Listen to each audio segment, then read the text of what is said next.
आप नाम से ही यहाँ पर पता लगा सकते हैं कि it is actually group of 20। तो ये 20 क्या है? They 20 are different nations across the world. तो ये दरअसल एक इंटर गवर्नमेंटल फोरम है। हम कई इस तरीके से फोरम्स और प्लेटफॉर्म्स के बारे में बात करते हैं, तो वन सच प्लेटफॉर्म और फोरम इज एक्चुअली G20, जहां पर 19 अलग अलग कंट्रीज और एक यूरोपियन यूनियन जो है वो पार्टिसिपेट करते हैं, डिस्कशंस और डिबेट वहां पर करते हैं। तो सबसे इंपॉर्टेंट जो मेजर इश्यूज हमें G20 में इस इंटर गवर्नमेंटल फोरम में जो देखने को मिलते हैं वो ग्लोबल इकोनॉमी से रिलेटेड होते हैं ज्यादातर, जो कि इंटरनेशनल फाइनेंशियल स्टेबिलिटी से डील करते हैं, क्लाइमेट चेंज मिटिगेशन यानी कि क्लाइमेट चेंज और उससे रिलेटेड जो भी इंपॉर्टेंट से चीजें हैं उनके बारे में डिस्कशन करते हैं, और सस्टेनेबल डेवलपमेंट का कॉन्सेप्ट जो कि हाल ही में बहुत ही प्रोमिनेंस ले चुका है, तो सस्टेनेबल डेवलपमेंट के कॉन्सेप्ट पर यहाँ पर डिस्कशंस किए जाते हैं और चंद इंपॉर्टेंट से डिसीजंस भी लिए जाते हैं। आगे उनके बारे में पढ़ेंगे।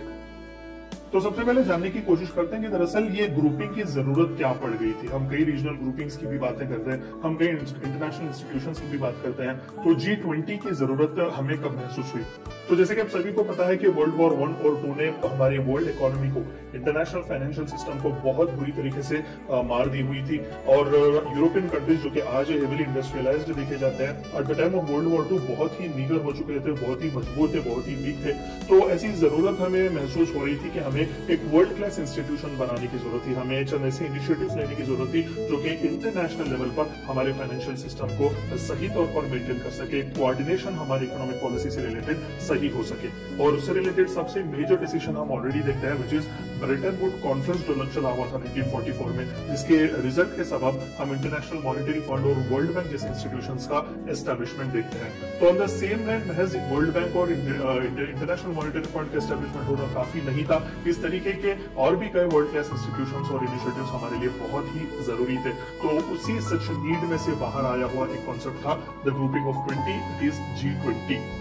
तो G7 जो थे वो नेशंस ऑलरेडी जो one of the most developed जो नेशंस थे 1970s में उन्होंने उनकी बैठक हुई थी, और G7 वहां से हमें एस्टेब्लिश होता हुआ देखने को मिलता है। मैं आपको आगे भी इसके बारे में थोड़ा बहुत बताऊंगा। तो G7 के इनिशिएटिव से जो है सबसे पहली बार हमें G20 का कॉन्सेप्ट देखने को मिलता है, खासकर ग्लोबल फाइनेंशियल क्राइसिस जब हो रहे थे 1990s में, और एशियन इकोनॉमीज जो थे वहां पर थोड़ा बहुत अच्छा खासा डेवलपमेंट दिखा रहे थे। तो यहाँ पर G7 नेशंस को पता चल गया कि अगर हमें वर्ल्ड इकोनॉमिक ऑर्डर को सही तौर पर मेंटेन करना है, हमारे फाइनेंशियल सिस्टम्स को अगर हमें सही तौर पर मेंटेन करना है, तो हमें जस्ट डेवलप्ड नेशंस नहीं, हमें डेवलपिंग और अंडर डेवलप्ड नेशंस को भी साथ लेकर चलना है। क्योंकि उस टाइम फ्रेम में एशियन कंट्रीज जो खासकर इंडिया, ब्राजील, इस तरीके के जो इवन साउथ अमेरिकन नेशंस भी जो थे वो बहुत ही प्रोमिनेंस दिखा रहे थे, वो डेवलपमेंट में बहुत ही आगे जा रहे थे। तो इस तरीके के नए नए मार्केट्स को भी साथ लेकर चलना बहुत ही जरूरी था। उन्हें इंपॉर्टेंस पता चल गया कि इस तरीके के जो नेशन से वो बहुत ही क्रूशियल हो सकते हैं। So this actually paved way for the formal establishment of G20 grouping. तो वहां पर Canadian finance minister Paul Martin साहब जो थे वो सबसे पहली बार चेयरमैन की तरह चूज किए गए थे फॉर दैट इनॉग्रल सेशन। लेकिन यहाँ पर एक खास बात ये थी कि 1999 में G20 का आइडिया जो पूरी तरीके से आता है, उसका एस्टेब्लिशमेंट भी होता है, लेकिन वो बहुत ही इरेगुलर था, यानी कि उसे पूरी तरीके से एक स्ट्रक्चरल और इंस्टीट्यूशनल फॉर्म उसे नहीं दिया गया था।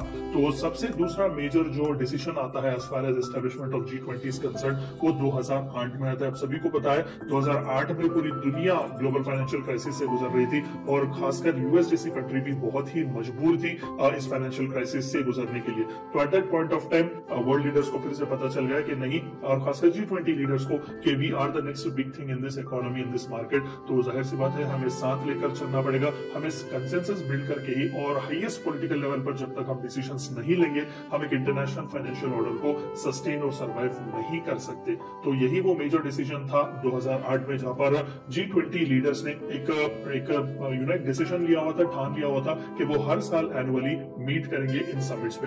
तो in order to prepare for this summits the G20 finance ministers and central bank governors continue to meet on their own twice a year. तो हर साल जो हाईएस्ट पॉलिटिकल लीडर्स होते हैं कंट्रीज के, यानी कि अगर किसी कंट्री में प्राइम मिनिस्टर है और किसी कंट्री में प्रेसिडेंट्स, तो वहां पर ईयरली एक समिट होता है। और मैं वो समिट्स किस तरीके से होते हैं उसके बारे में बताऊंगा।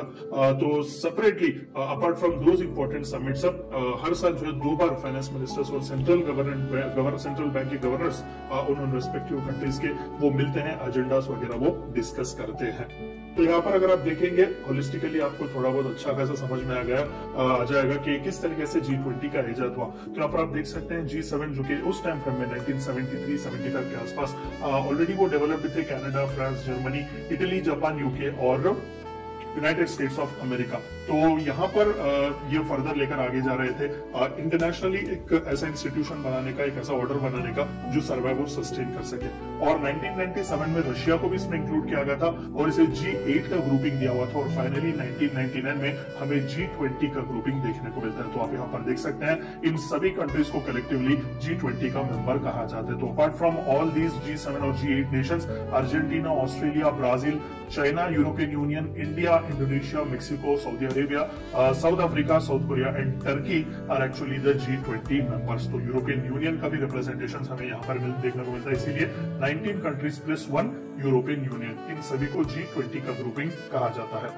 तो there are few permanent guest invitees भी जिन्हें रेगुलरली इसके समिट्स में बुलाया जाता है, क्योंकि यहाँ पर भी रिप्रेजेंटेशन बहुत ही जरूरी है। तो यहाँ पर आप देख सकते हैं African Union, Asia, one of the most crucial one again South East Asia में, तो उन्हें भी यहाँ पर as a permanent guest invitee बुलाया जाता है। Financial Stability Board, Food and Agriculture Organization, ILO, IMF और खासकर स्पेन की खास बात है, स्पेन इकलौता ऐसा कंट्री है जो परमानेंट गेस्ट इनवाइटी की तरह G20 के समिट्स को हाजिर होता है, वहां पर रिप्रेजेंटेशन देता है। तो बाकी के भी आप देख सकते हैं, New Partnership for African Development, Organisation for Economic Co-operation and Development, United Nations, World Bank Group, WHO और वर्ल्ड ट्रेड ऑर्गेनाइजेशन को भी यहाँ पर परमानेंट गेस्ट इनवाइटीज की तरह बुलाया जाता है। तो यहाँ पर आप देख सकते हैं कि कितना क्रूशियल G20 इनफॉर्मल या फिर G20 ये इंटर गवर्नमेंटल फोरम है। इसका सिग्निफिकेंस क्या है? अच्छी बात है सर, तो हमें इस तरीके के क्या बाकी के भी कंट्रीज या फिर इस तरीके के ग्रुपिंग्स नहीं है क्या?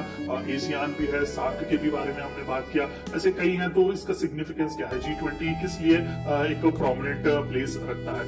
तो G20 बहुत ही स्ट्रेटेजिक रोल प्ले करता है, खासकर हमारे ग्लोबल इकोनॉमिक ग्रोथ और प्रॉस्पेरिटी को इंश्योर करने में, सिक्योर हमारे फ्यूचर बनाने में, खासकर as far as our economic strength is concern. क्योंकि यहाँ पर आप आंकड़े अगर देखें तो G20 मेंबर्स जो जितने भी 19 कंट्रीज प्लस 1 यूरोपियन यूनियन है, वो सभी मिलाकर 60% ऑफ द वर्ल्ड पॉपुलेशन को रिप्रेजेंट करते हैं, 80% ऑफ द ग्लोबल GDP को वो रिप्रेजेंट करते हैं और 75% ऑफ ग्लोबल एक्सपोर्ट्स को वो इकलौते रिप्रेजेंट करते हैं। तो आप देख सकते हैं कि किस लिए G20 ग्रुपिंग इतना सिग्निफिकेंट है और पूरी दुनिया जो है वो रुकती है देखने के लिए कि G20 का मीटिंग क्या चल रहा है और वहां पर आउटकम क्या था, एजेंडा क्या था, डिस्कशंस क्या थे। क्योंकि वर्चुअली 2/3 ऑफ द वर्ल्ड का कहीं ना कहीं हम देख सकते हैं इंपॉर्टेंट जो पॉपुलेशन का रिप्रेजेंटेशन हो, ग्लोबल GDP का हो या फिर ग्लोबल एक्सपर्ट्स का हो, वो हमें इन G20 नेशन से ही देखने को मिलता है।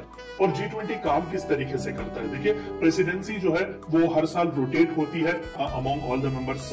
तो 19 जो कंट्रीज हैं और यूरोपियन यूनियन जो है उनके बीच ये प्रेसिडेंसी जो है वो इवॉल्व होती ही रहती है। और खासकर यहाँ पर आपको एक टर्म जानना बहुत इंपॉर्टेंट है, that is troika. Troika, with the country that holds the presidency working together with its predecessor and successor are also known as a Troika to ensure the continuity of the agenda. तो हर 3 साल के लिए जो है already members को choose किया जाता है, अलग अलग ग्रुपिंग्स होते हैं, मैं आपको उसके बारे में भी बताऊंगा।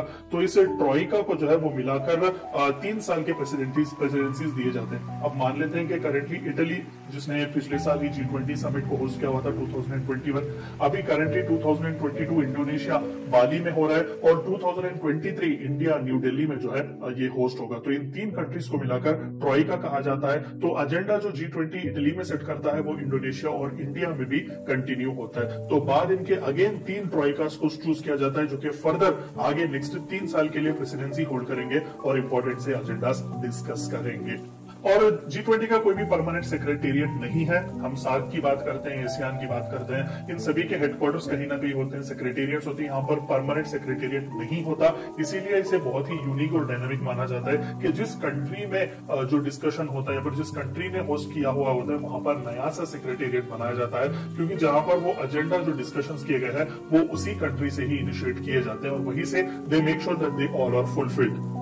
agenda and the work coordination is completely by the G20 leaders personal representatives known as sherpas. तो हर कंट्री अपने अपने रिप्रेजेंटेटिव्स को भेजती है चूज करके। तो इंडिया ने अपने शेरपा को जो है पीयूष गोयल साहब को चुनकर भेजा हुआ था, and together with finance ministers and central bank governors. तो ये तीनों पोजीशंस बहुत ही क्रूशियल है। रिमेंबर, एक तो शेरपा जो कि रिप्रेजेंट करते हैं उस कंट्री को, ठीक है, वहां पर पर्सनल रिप्रेजेंटेटिव्स उस G20 लीडर्स के मान लेते हैं कि इंडिया में तो प्राइम मिनिस्टर नरेंद्र मोदी जी है, तो उन्होंने अपना रिप्रेजेंट देने के लिए कहीं ना कहीं पीयूष गोयल साहब को भेजा हुआ है। And apart from that finance minister Nirmala Sitharaman ji और सेंट्रल बैंक गवर्नर, हमारे यहाँ तो आरबीआई है सेंट्रल बैंक, तो शक्तिकांता दास साहब। तो ये तीनों बहुत ही क्रूशियल होते हैं इस G20 के वर्क के लिए। तो इसी तरीके से 19 कंट्रीज और यूरोपियन यूनियन भी अपने इस तरीके के रिप्रेजेंटेशंस भेजता है। और प्रेसिडेंसी का सिलेक्शन कैसा होता है, अभी हमने देखा, अच्छी बात है, ट्रॉइका है, हर 3 साल एजेंडा चेंज होते हैं, कंटिन्यूटी के लिए भी अच्छी बात है, लेकिन सिलेक्ट किस तरीके से होते हैं। तो 19 कंट्रीज जो पूरे हैं ना, उन सभी को 5 अलग अलग ग्रुपिंग्स में डिवाइड किया गया है। ऑफ कोर्स यूरोपियन यूनियन जो है वो रिप्रेजेंटेशन ऑफ सेपरेट कंट्रीज है, तो उसे किसी ग्रुपिंग में नहीं रखा गया है। तो each having no more than 4 countries, the presidency rotates between each group every year. The G20 selects a country from another group to be president. तो यहाँ पर आप देख सकते हैं 5 अलग अलग ग्रुपिंग्स अलग अलग रीजन्स को रिप्रेजेंट करते हुए आपको देखे जाएंगे। तो हर ग्रुप में से, अलग अलग ग्रुप में से एक एक कैंडिडेट को पिक किया जाता है ताकि वो क्युमुलेटिवली एक साल के बाद प्रेसिडेंसी चूज की जाए। तो आप देख सकते हैं इंडिया जो है वो ग्रुप 2 का हिस्सा है। तो इस तरीके से इन 5 अलग अलग ग्रुपिंग्स में से, कंट्रीज में से चुने जाते हैं, यानी कि वही खुद चुनते हैं, ऐसा नहीं कि कोई सेपरेट प्रोसेस है, वही कंट्रीज ही चुनते हैं अपने बीच में से कि कौन जो है वो नेक्स्ट रिप्रेजेंटेशन देगा। तो अब तक जो है जो जितने भी इंपॉर्टेंट से G20 समिट्स हैं उन सभी के बारे में हम थोड़ा बहुत देखते हैं। तो सबसे पहला, जैसे कि आप सभी को पता है, वॉशिंगटन डीसी में हुआ था, United States of America, followed by UK London, and then third summit जो था वो अगेन यूनाइटेड स्टेट्स पिट्सबर्ग में हुआ था, फोर्थ कनाडा टोरंटो में हुआ था, फिफ्थ समिट जो था वो साउथ कोरिया सियोल में हुआ था, सिक्स्थ फ्रांस कैनिस, 7th मैक्सिको में था, और 8th रशिया सेंट पीटर्सबर्ग में हुआ था, 9th Australia Brisbane, 10th Turkey में हुआ था, और 11th जो था वो चाइना ग्वांगझो में हुआ था, 12th G20 समिट जर्मनी में था, और 13th G20 समिट अर्जेंटीना में था, 14th जापान ओसाका में था, 15th सऊदी अरेबिया रियाद में था, और 16th इटली रोम में हुआ था हाल ही में ही। तो हर G20 समिट में कहीं ना कहीं कोई ना कोई इंपॉर्टेंट से डिक्लेरेशंस और डिसीजंस लिए ही गए थे। तो बहुत ही क्रूशियल हैं ये सभी समिट्स। तो अभी एज ऑफ नो 2022 के लिए जो कि 17th समिट चलने वाला है वो इंडोनेशिया होस्ट कर रहा है करेंटली, विच इज इन बाली। तो 2023 के लिए जो कि इंडिया जो है जिसने होस्टशिप एक्ट की हुई है, तो वो मोस्ट प्रॉब्ली न्यू दिल्ली में हो सकता है। तो इससे रिलेटेड अभी जैसे कि मैंने वीडियो के पहले में आपको कहा कि हाल ही में ही कैबिनेट के इंपॉर्टेंट से डिसीजंस लिए गए थे कि सेक्रेटेरिएट कहां पर होगा, कौन कौन क्या क्या रिस्पॉन्सिबिलिटीज लेगा, वो सभी एलोकेट और असाइन किए गए हैं 2023 के लिए। और 2024 के लिए भी एक्सपेक्टेड है ब्राजील। अभी कुछ फुल फ्लेश कहा नहीं गया है, क्योंकि जैसे कि मैंने कहा कि ट्रॉइका यहाँ पर तीन कंट्रीज जो मिलकर काम करते हैं। तो 19th समिट जो है वो एक्सपेक्टेड 2024 ब्राजील कर सकता है, और 2025 के लिए साउथ अफ्रीका कर सकता है। And apart from the leader level, highest level जो कि समिट्स ऑलरेडी चलते हैं, जहां पर कंट्रीज के प्रेसिडेंट से प्राइम मिनिस्टर जाते हैं, apart from that ministerial level meetings भी यहां पर होते हैं। तो 1999 में सबसे पहली बार finance ministers and central bank governors की मीटिंग स्टार्ट हुई थी। ऑफकोर्स सबसे पहला स्पार्क यहीं से आता है, क्योंकि हाईएस्ट पॉलिटिकल लेवल मीटिंग जो शुरू हुए थे वो 2008 से हुए थे रेगुलरली। तो 1999 से ही फाइनेंस मिनिस्टर्स और सेंट्रल बैंक गवर्नर्स के मीटिंग स्टार्ट हुए थे, मिनिस्ट्रियल लेवल मीटिंग्स। 2010 में से थोड़ा एक्सपेंड करके लेबर और एम्प्लॉयमेंट मिनिस्टर्स के भी मीटिंग्स रखे गए थे G20 कंट्रीज के। 2017 में फॉरेन मिनिस्टर्स लेवल मीटिंग्स भी रखे गए थे, और 2012 से ट्रेड मिनिस्टर्स या फिर कॉमर्स मिनिस्टर्स जो होते हैं उनसे रिलेटेड भी G20 मिनिस्ट्रियल लेवल मीटिंग्स रखे गए थे, और सिंस देन कंटिन्यूअसली वो चलते ही रहे हैं, और चंद इंपॉर्टेंट से डिस्कशंस वहां पर भी होते रहे हैं। And apart from all these ministerial level meetings and apart from all these highest political level meetings, G20 engagement groups भी मेंटेन करता है। आप यहाँ पर देख सकते हैं कि बिजनेस ग्रुप्स को, बिजनेस इंटरेस्ट ग्रुप्स को रिप्रेजेंट करने के लिए भी जो है वो B20 ग्रुप बनाया गया था। ठीक है, 2008 में से स्टैब्लिश किया गया था, और 2010 में से रिकॉग्नाइजेशन मिला हुआ था। तो लेबर से रिलेटेड भी ट्रेड यूनियंस और अदर एम्प्लॉइज रिप्रेजेंटेटिव्स, यानी कि यहाँ पर इन 20 कंट्रीज या फिर इन 19 कंट्रीज और यूरोपियन यूनियन के जो रिप्रेजेंटेटिव्स हैं बिजनेस के, वो वहां पर एंगेजमेंट ग्रुप्स की तरह वहां पर आते हैं। सिमिलरली यहाँ पर भी सेशंस और समिट्स चलते हैं। तो यहाँ पर आप देख सकते हैं L20 जो था वो 2008 में फाउंड किया गया था और उसे रिकॉग्नाइजेशन 2011 में मिला था। C20 that is civil society organisation जो एनजीओ होते हैं इन 20 कंट्रीज में, उनके लिए भी एक फोरम बनाया गया था, फिर एक एंगेजमेंट ग्रुप जो कि 2013 में इसे रिकॉग्नाइजेशन मिला हुआ था। यूथ के रिप्रेजेंटेटिव्स के लिए भी वही 20 एंगेजमेंट ग्रुप बनाया गया था। थिंक टैंक्स जो ग्लोबल थिंक टैंक्स होते हैं खासकर हमारे G20 कंट्रीज के, उनके लिए भी एक एंगेजमेंट ग्रुप बनाया गया था। वुमेन, खासकर वुमेन के रिप्रेजेंटेशन के लिए, वुमेन राइट्स ऑर्गेनाइजेशंस के लिए भी जो है 2015 में W20 एंगेजमेंट ग्रुप एस्टैब्लिश किया गया था। S20 for science and research representatives and finally U20 for urban representations जो कि मेयर्स और गवर्नर्स होते हैं मेजर अर्बन सिटीज के। G20 में जितने भी मेजर बड़े बड़े अर्बन सिटीज हैं उन सभी के गवर्नर्स और मेयर्स के रिप्रेजेंटेशन के लिए वहां पर एंगेजमेंट के लिए G20 एंगेजमेंट ग्रुप्स बनाए गए। तो आप देख सकते हैं कि किस लिए G20 इतना सिग्निफिकेंट माना जाता है। और फिर हम एक बार देखते हैं कि इसका सिग्निफिकेंस क्या है, किस किस तरीके से ये काम करने की कोशिश करता है, क्यों ये सबसे हटकर है। Strengthening financial regulations, of course 75% global exports हम देख सकते हैं। अच्छा खासा जीडीपी का रिप्रेजेंटेशन दुनिया का यहाँ पर देखने को मिलता है। तो फाइनेंशियल रेगुलेशंस को ज्यादा से ज्यादा हम स्ट्रेंथन कर सकते हैं इनकी मदद से। Coordinated physical and monetary stimulus, मैंने आपको कई बार कहा कि फिजिकल जब वर्ड है it is related with finance ministry, और मॉनिटरी जब वर्ड है तो it is related with central bank और आरबीआई। तो यहाँ पर आप देख सकते हैं कि कंट्री में भी, इंडिविजुअल कंट्री में भी जो टैंडम होता है जो फिजिकल फाइनेंस मिनिस्ट्री और जो उसकी सेंट्रल बैंक के बीच, वो भी कोऑर्डिनेट हो, सही तौर पर उसका स्टिमुलस भी आगे बढ़ता रहे। क्योंकि यहाँ पर जो मेजर डिसीजंस लिए जाते हैं वो इंडिविजुअल लेवल पर कंट्रीज में ही तो उन्हें फुलफिल किया जाता है। और सबसे अच्छी बात G20 की यह है कि ये फ्लेक्सिबल है और इंक्लूसिव है। नो डाउट हर साल प्रेसिडेंसी अलग अलग कंट्रीज के पास जाती है, हर 3 साल में एक बार एजेंडा चेंज किए जाते हैं। तो बहुत अच्छी फ्लेक्सिबिलिटी और सभी का इंक्लूसिवनेस भी हमें यहाँ पर देखने को मिलता है। क्योंकि जो कंट्री होस्ट करता है वहीं पर सेक्रेटेरिएट बनाया जाता है और वहीं पर से जो इंपॉर्टेंट डिसीजंस वहां पर लिए गए हैं वहीं से उसका काम शुरू होता है। लेंडिंग में भी बहुत ही जबरदस्त इंक्रीज हुआ है, क्योंकि सबसे इंपॉर्टेंट टारगेट जो G20 के कंट्रीज ने रखा हुआ था वो इंटरनेशनल फाइनेंशियल इंस्टीट्यूशंस को रिस्ट्रक्चर ही करना था। यहाँ पर आप देख सकते हैं रिफॉर्म्स भी लाए गए थे, IMF, वर्ल्ड बैंक जैसी इंपॉर्टेंट इंस्टीट्यूशंस में भी। डेवलपिंग कंट्रीज को भी बहुत ही जबरदस्त सा स्कोप मिला हुआ था यहाँ पर लेंडिंग्स वगैरह के लिए भी, ताकि वो भी आगे बढ़ सके।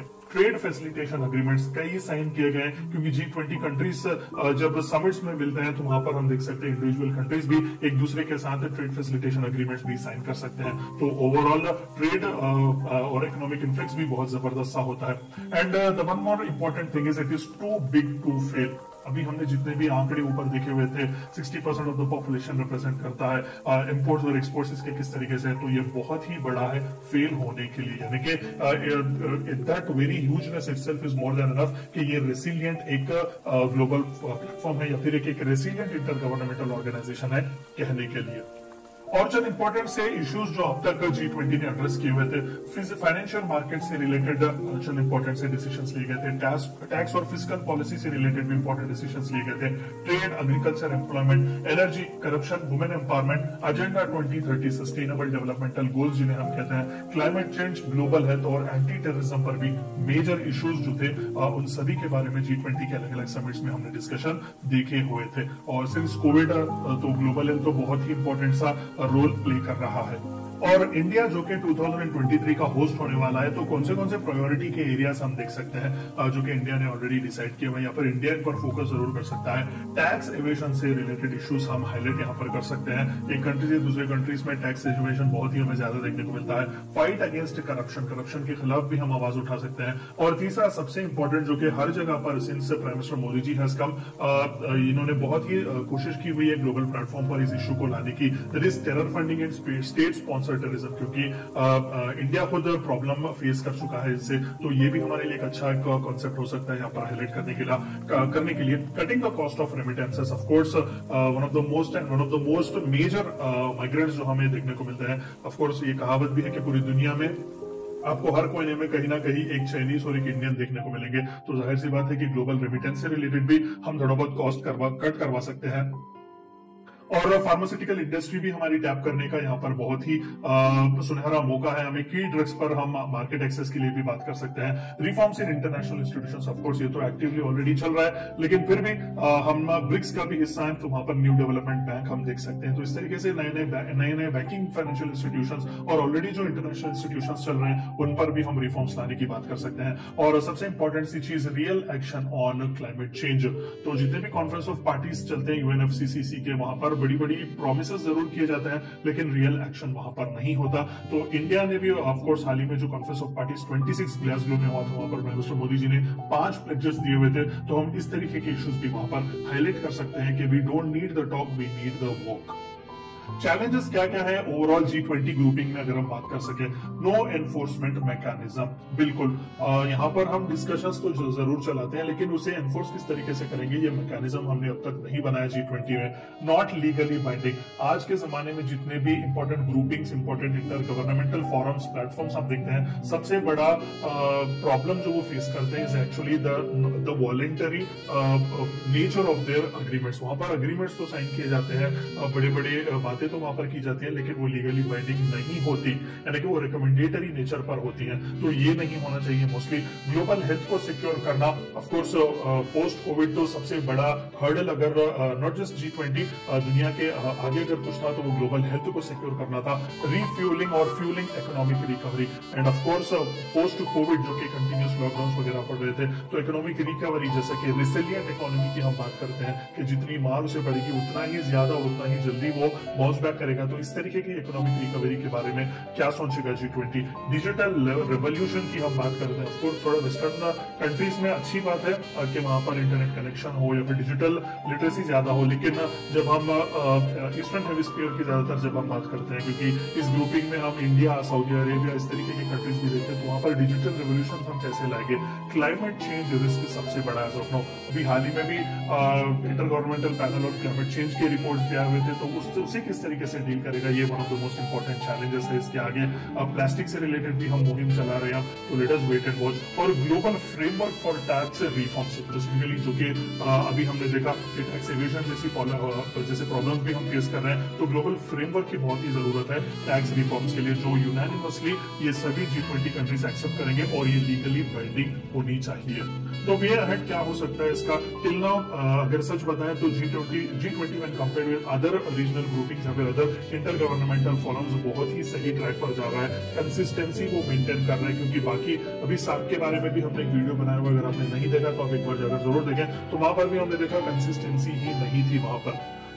तो इस तरीके का काम G20 में हमें नहीं देखने को मिल रहा है। कंसिस्टेंसी वो लोग मेंटेन कर रहे हैं और इंपॉर्टेंट से डिसीजंस ले रहे हैं, और इंपॉर्टेंट डिसीजंस ले भी रहे हैं, even though they might not be legally binding, लेकिन ज्यादा से ज्यादा वो उन्हें फॉलो करने की कोशिश भी कर रहे हैं। दूसरा सबसे मोर इंपॉर्टेंट वे अहेड जो होगा, study of changing demand for skills. Of course skills have been one of the most important aspect for discussion and debate. India जैसा एक कंट्री जो कि second top most populated country है, लेकिन वहां पर स्किल के लेवल्स बहुत ही कम है, लगभग 40 से 45% के आसपास ही है जिनके पास एडिक्वेट स्किल है एम्प्लॉयमेंट के लिए। तो G20 नेशंस किस तरीके से इस पर काम करेगा, mostly this can be the next way ahead. और टेक्नोलॉजिकल इनोवेशंस पर थोड़ा बहुत फोकस करेंगे तो बहुत ही अच्छा हो सकता है। इंडस्ट्री में इनोवेशन के लिए खासकर जो है पॉलिसीज वो बना सकते हैं, और इंटेलेक्चुअल प्रॉपर्टी राइट से रिलेटेड भी इंपॉर्टेंट से डिस्कशंस करेंगे तो बहुत ही अच्छा होगा। और रीडिफाइन करने की हमें जरूरत है कि अरीना क्या क्या होंगे कोऑपरेशन के। ऑफकोर्स हमने देखा कि अंडर द अर्थ जो कुछ भी मिल रहा है वो सभी के बारे में डिस्कस कर रहे हैं। हाँ, माना कि G20 एक फाइनेंस रिलेटेड, एक टैक्सेशन रिलेटेड, इस तरीके से इकोनॉमी से रिलेटेड है, लेकिन यहाँ पर क्लाइमेट चेंज की भी हम बात कर रहे हैं, यहाँ पर हम ग्लोबल हेल्थ की भी वगैरह की भी बात कर रहे हैं। तो रीडिफाइन करने की जरूरत है कि अरीनास क्या क्या होंगे कोऑपरेशन के और किस तरीके से होंगे। और सबसे आखिर में जो सबसे कंसोलिडेटेड एक वे अहेड जो G20 के लिए जो देखने को मिलता है, that is less talk and more action. Regularly वो मिल जरूर रहे हैं, एजेंडा सेट कर रहे हैं, रेगुलरली फाइनेंस मिनिस्टर्स वगैरह की भी मीटिंग हो रही है, लेकिन एक्शन कितना हुआ है उस पर, लीगली बाइंडिंग एग्रीमेंट्स क्यों नहीं हो रहे हैं। तो ये थी चंद बातें आपको जाननी थी ग्रुप ऑफ 20 या फिर G20 इंटर गवर्नमेंटल ग्रुपिंग के बारे में।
Good morning, good afternoon, good evening, wherever you are in the world. We are so excited to have you here with us in the G20 Youth Cabinet, where we want to inspire, ignite, and initiate.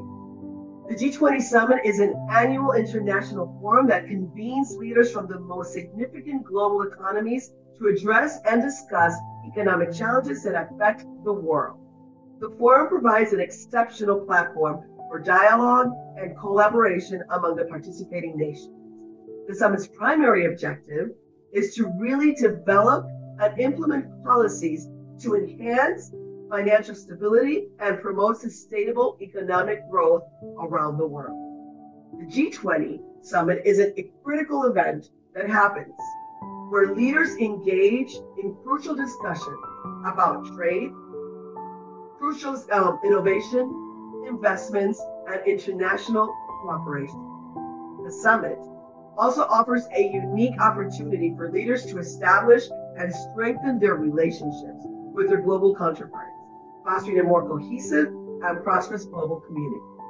The countries involved in the G20 are Argentina, Australia, Brazil, Canada, China, France, Germany, India, Indonesia, Italy, Japan, Mexico, Republic of Korea, Saudi Arabia, Russia, South Africa, Turkey, United Kingdom, United States, the European Union that's represented by the President of the European Commission and the President of the European Council.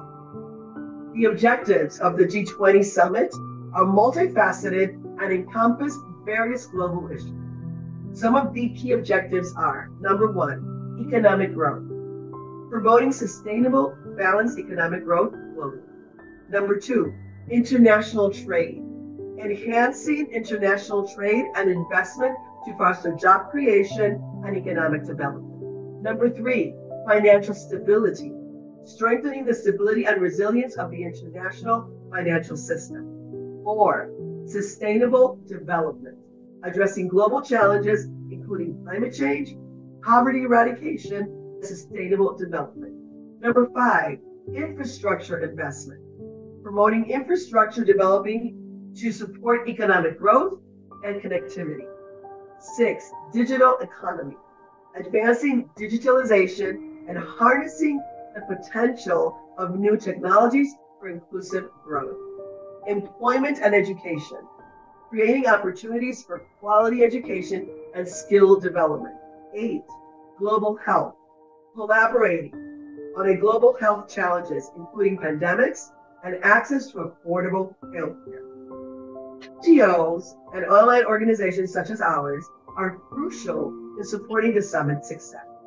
They contribute in several ways. Number one, advocacy. NGOs and online organizations raise awareness about key issues and advocate for specific policies or actions. Two, the research and analysis. They provide valuable research data and analysis, assisting policymakers in making informed decisions. Partnerships. NGOs and online organizations such as ours collaborate with governments, businesses, and other stakeholders to implement projects and initiatives that align with the summit's objectives. Grassroots engagement. These organizations are probably the most important. They engage with local communities and individuals, amplify their voices, and addressing their global needs. Knowledge sharing. NGOs and online organizations facilitate knowledge sharing and capacity building through workshops, conferences, and online platforms, supporting the exchange of the best practices and innovative solutions. One of these organizations is IIU. IIU is the leading virtual education system and global brand confederation, renowned for its initiative programs and commitment to providing education to all. We've been here since 2020 by providing high quality virtual education to young and leaders worldwide. Under the visionary foundership of Mr. Piyush Pandit, a dedicated social activist and passionate educationist, IIU has rapidly expanded its reach, establishing a presence in 195 countries across 6 continents. This remarkable growth is a testament to IIU's trusted reputation and its mission to offer accessible, inclusive, and diverse education to students in every corner of the world. IIU is recognized as a skill-driven education. It is the key to educate a future world leaders and shakers, future world leaders and the shakers of a new world where, thanks to technology, we can all read. Another one of our great community partners is GSFN, the Global Sustainable Finance Network. It's a voluntary membership-based global initiative launched by the European Organization for Sustainable Development and the Association of Development Financing Institutions in Asia and the Pacific. It was launched in 2011 under the auspices of the World Federation of Development Financing Institutions. Its mission is to promote sustainable finance through initiatives that provide growth opportunities to its members, enhance their capabilities, foster innovation, and bring together stakeholders to promote a model of financial industry that is based on sustainable practices. The objectives of the GSFN provide a common platform that helps its members' financial institutions benefit from opportunities emerging through transformation to sustainable economy, support its members in developing capacities to integrate sustainable across the board, foster initiatives that help build public-private partnerships. They offer networking opportunities to members so they can actually be part of a multilateral organization, government body, businesses and industry, and other stakeholders. They provide a forum to support and develop and execute sustainable finance policies and practices. They present a marketplace for members to promote their sustainable finance ideas, expertise, products, and services. They perform any other task that promotes sustainable finance. Our other amazing and very participative community partner is IGEN.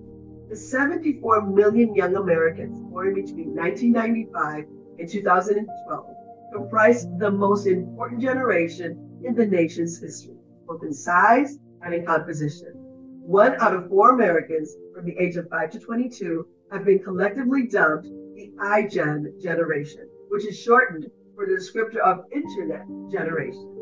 Not only has it become the largest social cohort, outnumbering millennials and baby boomers, the IGEN generation, or the IGENers, is also the most ethnically diverse generation compared to its predecessor. Our other international community partner is International R&D Group. They facilitate and promote all technical and non-technical research and development. It gives all people of the world and universe a platform to expose and show their R&D, their talents, creativity, cultural, or educational platform. The International R&D Group is associated with 292 international journals of different streams in India, and across the world, 1,000 of these international journals are also associated with us in the journal Research Development. We want to make sure that it gives people of the world and the universe a platform to expose and show their R&D, talents, and creativity. Educational growth and surveys research facilitate the dissemination of policy issues across the world. And this is why it really benefits the mass internationally. We are very, very excited to be here with you today. Let's start the G20. Dr. Srividhya. Thank you, Dr. Virginia. That was a wonderful start and a very good, very elaborate introduction about our community partners. Well, on that note, Educate Global, along with the community partners of GSFN, IGEN Global, IGEN, IIU, R&D Creativity University, and UCLAN, developed this novel initiative of G20 International Youth Cabinet to cohort channels and to open its doors to the younger generation like you all from diverse backgrounds worldwide. This platform invites students as participants to present their insights, inferences, contributing to UNESCO's Sustainable Developmental Goals.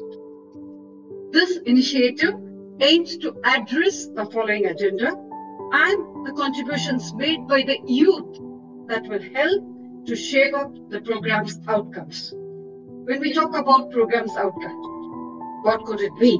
So we design the preamble of the program outcomes. That means, in other words, the agenda is the plan of action for the people, planet, prosperity, peace, and so on. And it also seeks to strengthen the universal peace in a larger freedom. So we, together on this initiative, recognize to eradicate poverty in the first place in all its forms and dimensions, including extreme poverty is the greatest global challenge and indispensable requirement for sustainable development.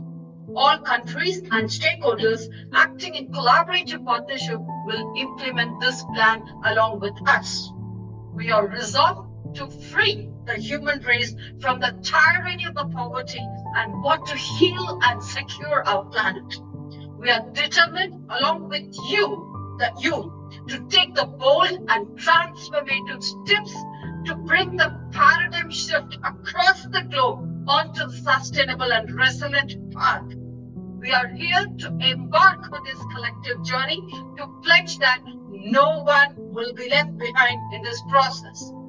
And we stand in togetherness in action towards the 17 Sustainable Developmental Goals and the 169 targets that we are announcing to demonstrate the scale and ambition of this new creative initiative, which is called as G20 Youth Cabinet, where our youth ministers like you are the youth ministers going to take the lead to build on the Millennium Developmental Goals and stand as a role model and the leaders to complete these who did not achieve it before. And we seek to human rights and achieve the gender equality and empowerment of women and girls and integrated, indivisible, and the balance between the three dimensions of the Sustainable Developmental Goals of economic, social, and environmental needs. On that note, our goals and targets will stimulate the action over the next 15 years in the areas of critical importance for humanity and the planet, where we talk about people, planet, prosperity, peace, and also partnership. On that note, we have established this as our youth cabinet vision. Taking it forward, we always have our 17 sustainable goals as our vision, and our vision says that we are going to talk about people, planet, prosperity, peace, partnership, policies, protection, principles, and also the practice. That makes the P9 action that will contribute to the mission of the G20 International Youth Cabinet. On that note, we are proud enough to establish our logo among all people who are here, who have gathered here, contributing towards us. And imagine this is 1, 2, 3, 4, 5th week that we have gathered on the Sunday platform to talk about the G20 series. So far, we have talked about Education 360, where our presidency was ensure inclusive, equitable, quality education and promote lifelong learning opportunities to all. Moving ahead, we talked about women empowerment and youth empowerment as Sakti Spectrum and Yuga Yuva Go Global, participating in the presidency of a paradigm shift from the individual development to the leadership development and community partnership. Moving ahead, we talked about the digital skills and innovation with science with the stream, vocation, employability. That's with the next production, NPR production, where the presidency would state that initiate, innovate, incorporate, integrate, and innovate through the skilled workforce towards sustainability of Industry 4.0. Today, on this note, we are gathered here to talk about energy resources, sustainability, and employability. That there's efficient and sustainable use of natural resources with 3 R's. So on that note, when it comes to the 3 R's, what does it say? The G20 Resource Efficiency 3 R's Efficiency Dialogue was established at the G20 Summit in Hamburg, Germany on 7th July 2017. Imagine, we are talking about it in 2024 by G20 members. And the key aim of this dialogue is to make the efficient, sustainable use of natural resources a core element of G20 talks. Since its establishment in 2017, the G20 members and the related stakeholders have advocated a resource-efficient and sustainable global economy to promote sustainable consumption and the production patterns among the G20 in order to achieve the global sustainable developmental goals to combat poverty, take climate action, and protect the environment, as we have only one planet to live. In the light of these achievements, in Germany 2017, the G20 Resource Efficiency Dialogue was held in Tokyo, Japan on 19-10 October 2019, again under Japan presidency. As a result of that, it was agreed that to launch a website, specific website for G20 Resource Efficiency Dialogue, that is the R3 Dialogue, the main highlight of today's program, to ensure timely and regular sharing of information as mentioned as a roadmap for G20 Resource Efficiency Dialogue. Based on this agreement, the portal site was prepared and was launched with the support of the Ministry of the Environment across the globe throughout all the countries of Japan, including Japan as the main lead. So we can visit this page on and off to know the updates of the G20 Resource Efficiency Dialogue series. On this note, we open the forum today for all our participants, our eminent speakers who have joined us today from diverse background, believe me, diverse background. We are all so proud to have you all here because it is from the youth.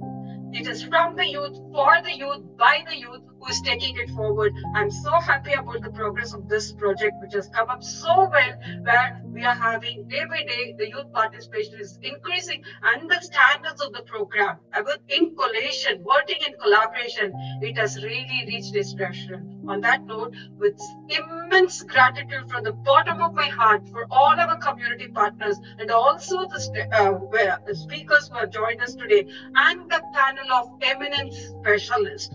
They are very key people who have worked with all these speakers from thread to thread, page to page. They have worked with these speakers, worked with them, means edited the presentation, compressed it off with all the inferences, with all the inputs. Big hats off to those eminent people who have joined us as a panelist, and they worked with them to present this program before us. So with immense gratitude from the bottom of my heart, I open the forum to all our eminent speakers today and also to all our panelists who have joined. Dr. Virginia is one among them, representing from IIU. Dr. Lakshmi is one from IGEN. And Dr. Adibisi, thank you so much, is the representation from GSFN, and also Dr. Tanuja, who have joined us today from IGEN. Big thanks to all our eminent panelists. We open the forum for the speakers now. When it comes to the speakers, I just can't say how much thankful I am for all these people, the youth cabinet, who have prepared such beautiful presentation with so much of insights, so much of references that they are going to present before us today. And we open the topic number 1, R3 Dialogue, Alliance on Resource with S. Bharati. Topic 2, ensure access to affordable treatment services with Mr. Sunil. Topic 3, start implementing a material cycle with Dr. Vishnupada Bose and Hasan Sahib Fasiha. We open topic 4, align COVID-19 recovery measures with resource efficiency objectives with Gayatri Shankar. We open topic 5 with that is ensure that hazardous substances in waste are managed in the environment in a sound manner with Cyrus Shamakananda and with Mr. V.S. Shaktivel and Dakshita. We open topic 6.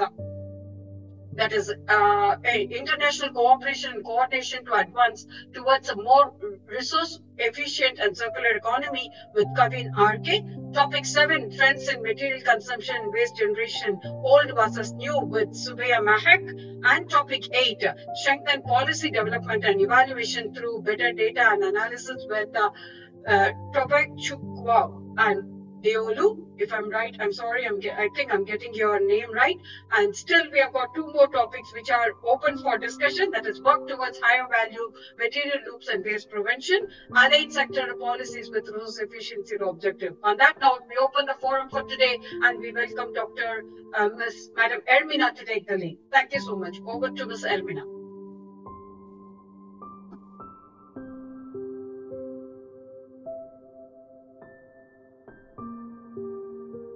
Ms. Armina? Greetings to all of you. Welcome in this session. It's a great session. I have the pleasure to class. I am audible. I am audible. Yes, you are. You are. You can go ahead, please. Ms. Armina, you can go ahead.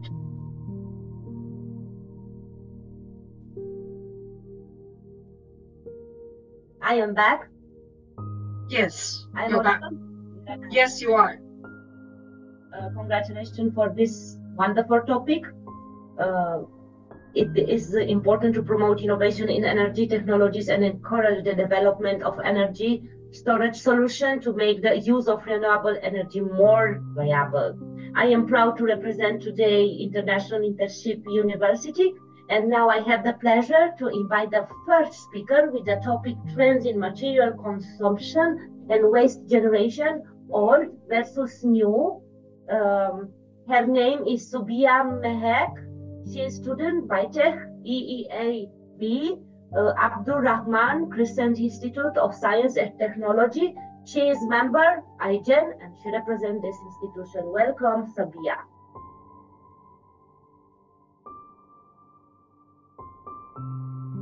Subiya, are you there? I see her. Yes. Subiya Mehek.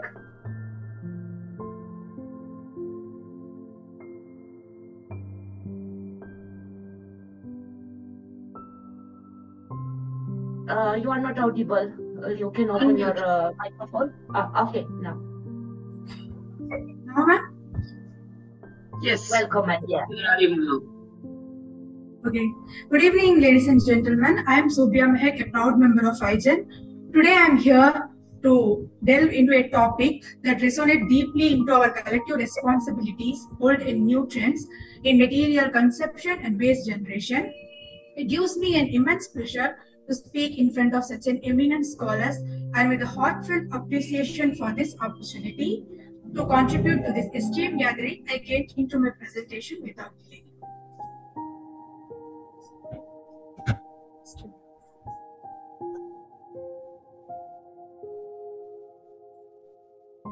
Is my screen visible? It's loading, dear. Yes, now it's visible.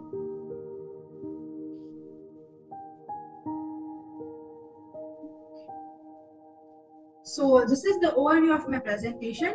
Here I'm going to talk about what is mean by material consumption and waste generation, historical perspective, which means old and new trends, and also I explore the technical innovation and environmental benefits related with this and economic opportunities it has, and I finally conclude with some challenges and future outlook. So first of all, we have to understand what is mean by material consumption. So material consumption involves using various resources, including natural, renewable, and synthetic material for production, consumption, and other activities undertaken by industries, individuals, and society. So when it comes for waste generation, it involves using various types of waste materials as a byproduct of human activities, including production, consumption, and disposal process. This includes solid waste such as household trash and industrial waste, as well as specialized category waste like e-waste and hazardous waste. But the question may arise, why it's important to understand material consumption and waste management and generation and its trend. So understanding these trends is essential for mitigating environmental impacts, enhancing resource efficiency, and frustrating sustainable development and Google scale. So by comparing old and new trends, we aim to discern patterns, driver, and implication, providing valuable insight into the evolution of resources utilization and the transition towards more sustainable practices. So here comes historical perspectives, which means the old trends. Historically, material consumption was characterized by high reliance on natural resources and non-renewable materials. When it comes to waste generation, this was often unregulated and insufficient with limited recycling and waste management infrastructure. It has both influencing factors and environmental impacts. The influencing factors are industrialization, population growth, technical advancement, consumer culture, and lack of regulation. When it comes for environmental impact, it includes pollution, resource depletion, ecosystem degradation, climate change, and land degradation. So here are the emerging trends, which means the new trends. The emerging trends in material construction and waste generation are closely tied to principle of sustainability and the circular economy. These trends emphasize the importance of adapting practices that promote sustainable resource management, waste reduction, and recycling initiatives. Some key aspects of these trends are sustainable material selection, energy efficiency, waste reduction and recycling, circular economy principle, and life cycle assessment. This life cycle assessment helps identify opportunities for improvement and inform decision making to minimize environmental harm. Overall, these emerging trends in material construction and waste generation reflect a broader shift towards more sustainable and environmentally conscious practices in the built environment. Now let's see about technical innovation. The role of technology in shaping a new construction and waste generation practices is significant, as it enables innovative solutions to address environmental challenges and promote sustainability. Some key aspects of technology's roles are sustainable materials and processes, digital design and modeling, smart construction technologies, and waste management and recycling. Technology plays a crucial role in waste management and recycling initiatives within the construction industry.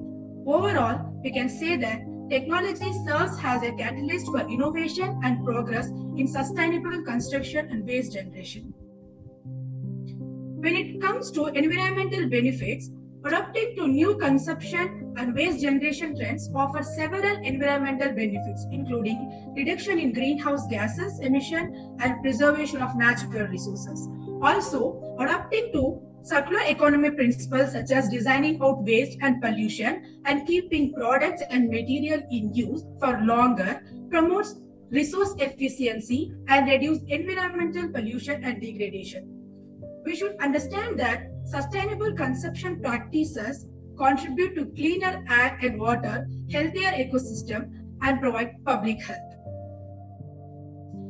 And it also has some economic opportunities like growth of green industry, job creation, innovation, and technological advancement, cost saving through resource efficiency. Now, this has both challenges and future outlooks. When it comes to challenges, it includes cultural and behavioral shifts, economic initiatives and affordability, lack of awareness and education, infrastructure and supply chain limitation, and future regulation and barriers. It also has more future outlooks like shift towards circular economy models, innovation in sustainable materials, digitalization of and data analytics, collaboration and partnership, consumer awareness and demand, and policy and regulation support. By examining the past patterns and influencing factors to explore emerging trends and future outlook, it is evident that transitioning to new consumption patterns and sustainable waste generation practices is imperative for creating a more resilient and equitable future. With this, I conclude. Thank you.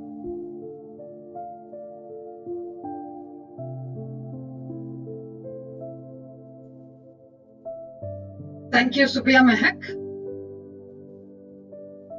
May we request one of the IGEN panel members to summarize Subbiya's presentation, please? Dr. Sure, Lakshmi? Yes, Thank ma'am. you. Yes, ma'am.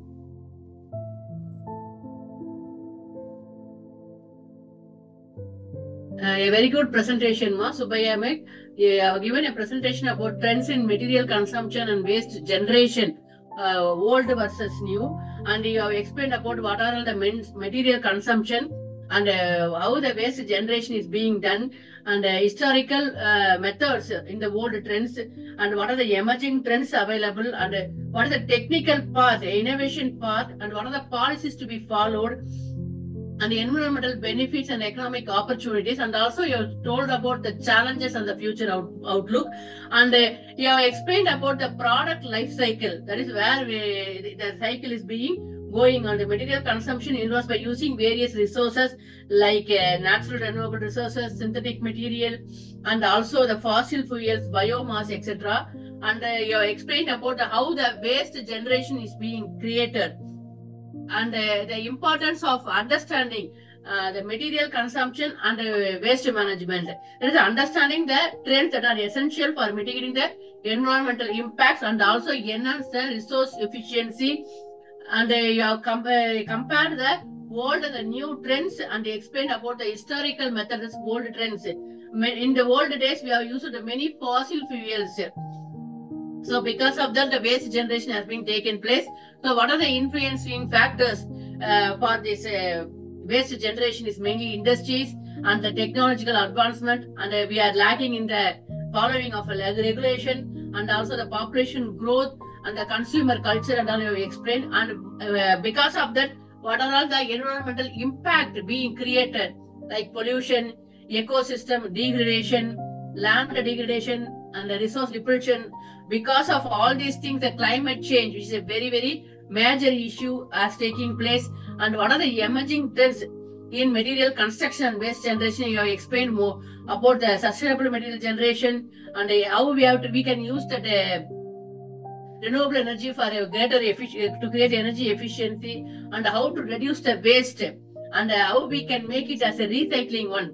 And the life cycle assessment also explained, and you have told about the technological inventions like how to use a sustainable material. Because by using the sustainable material, what are all the things, smart construction and waste management and recycling you explained. And we are lagging in policies, so that also explained how to make the policy as a regulated one. And by making all this into a role, what are the economical benefits we will be getting, and what are all the economic opportunities we can get from them. That is growth of green industry, and job creation, workplace for development, and cost saving and efficient improvement, and market opportunities, and making the competitive advantage.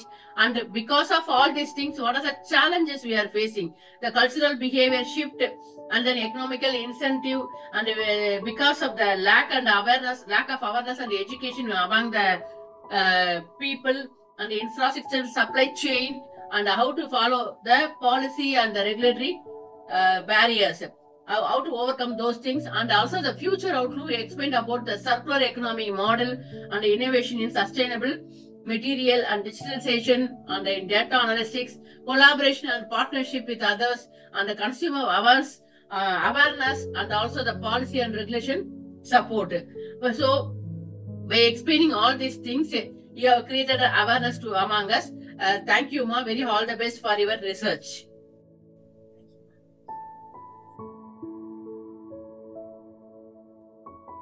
Thank you, Doctor. Thank you, Dr. Lakshmi.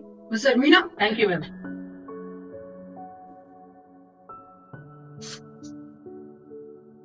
I think we lost Ms. Armina there.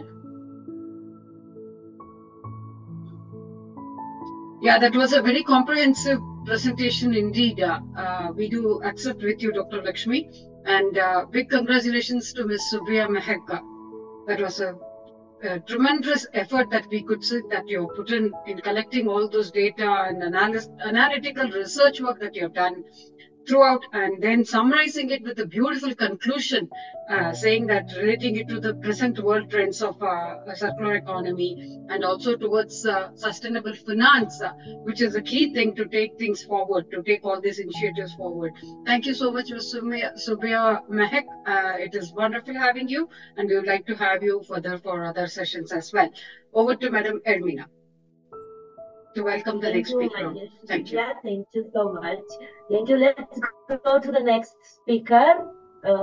She had the topic 3RS dialogue, Alliance on Resource Efficiency. Her name is Bharti. She is student of Mechatronics, student coordinator IGEN. Welcome with us today, dear Bharti. Good evening, everybody. Thank you so much. Good evening, my dear. Yes. Bharati, which class are you studying? I'm doing diploma in mechatronics second year. Okay. Second year. Yes. Which university? PSG. PSG. Okay. Thank you so much for this opportunity. So I'll be starting now. So today I'm very grateful to be talking about 3 R's at RE Dialogue, something that we have been hearing every day. So 3 R's, reduce, reuse and recycle, and we are all trying to work on it. But I still believe if we have more knowledge and more sharing about this, we can surely do more.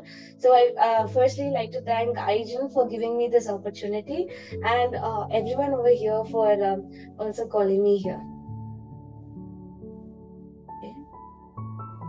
Please go ahead. Yeah. Thank you.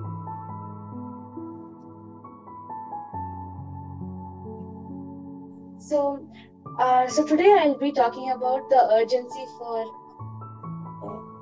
There's something on my screen.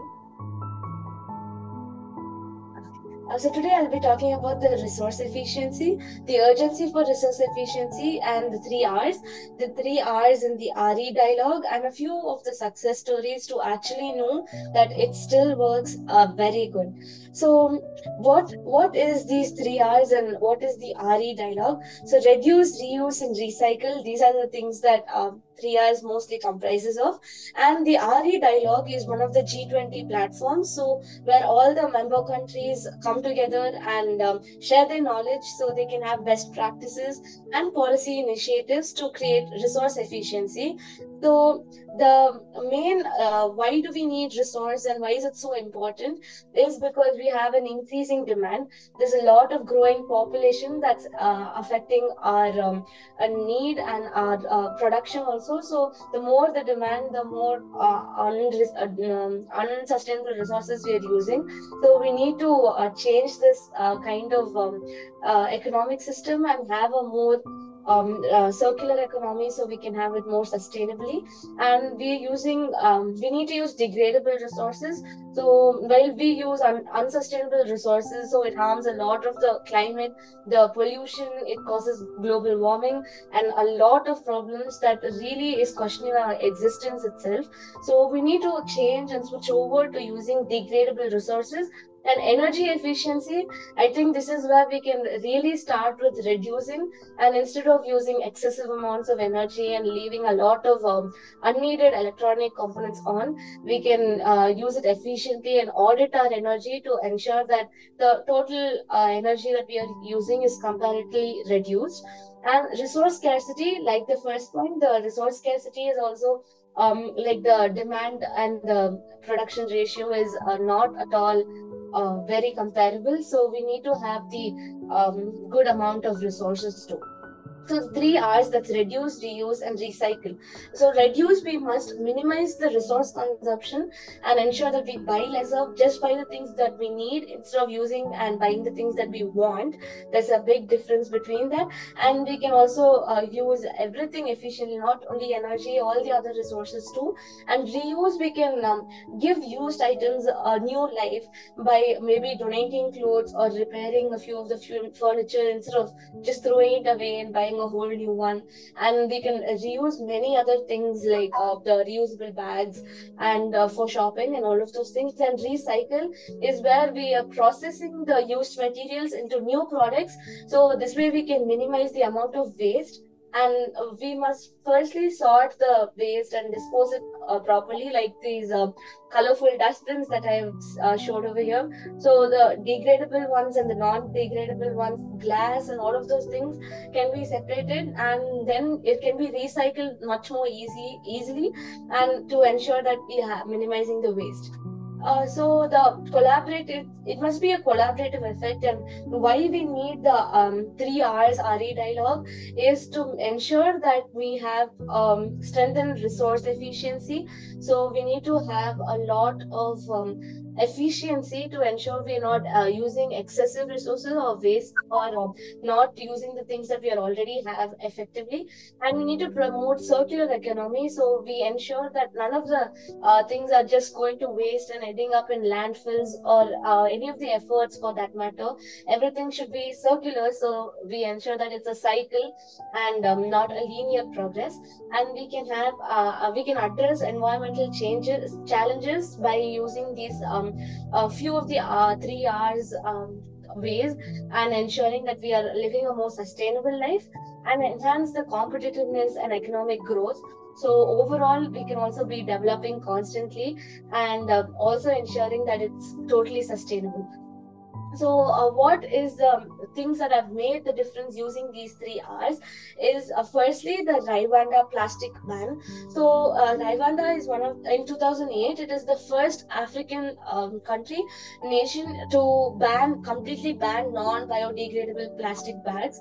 So in this way, they have reduced the amount of harmful things that they're using, and they have reused the cloth bags and the reusable materials. So change the kind of shopping bags that they use, and recycling. So I believe recycling has also given a lot of new jobs for many people. So I see this as a way of circular economy. So we can still also employ people and ensure that we are also saving the environment.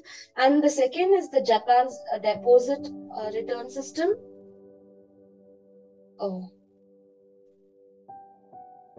So the Japan's deposit return system is where they have a highly efficient recycling system, so they can reuse and reuse their beverage containers, and they recycle them by minimizing the new waste, and they produce new materials from it also. So this way they have a recycling rate of 99%. So all the PET bottles that they use and 84% of the aluminum cans that they used have all been recycled. So this way they can constantly also promote the 3 R's.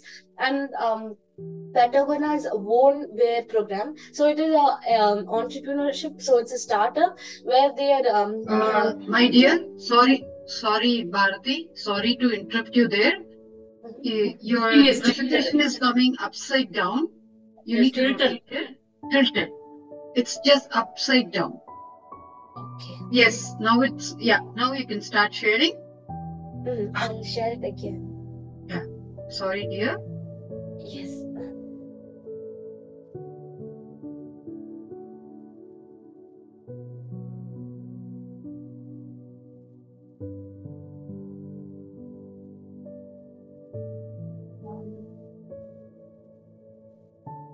One second. Yeah, no issues.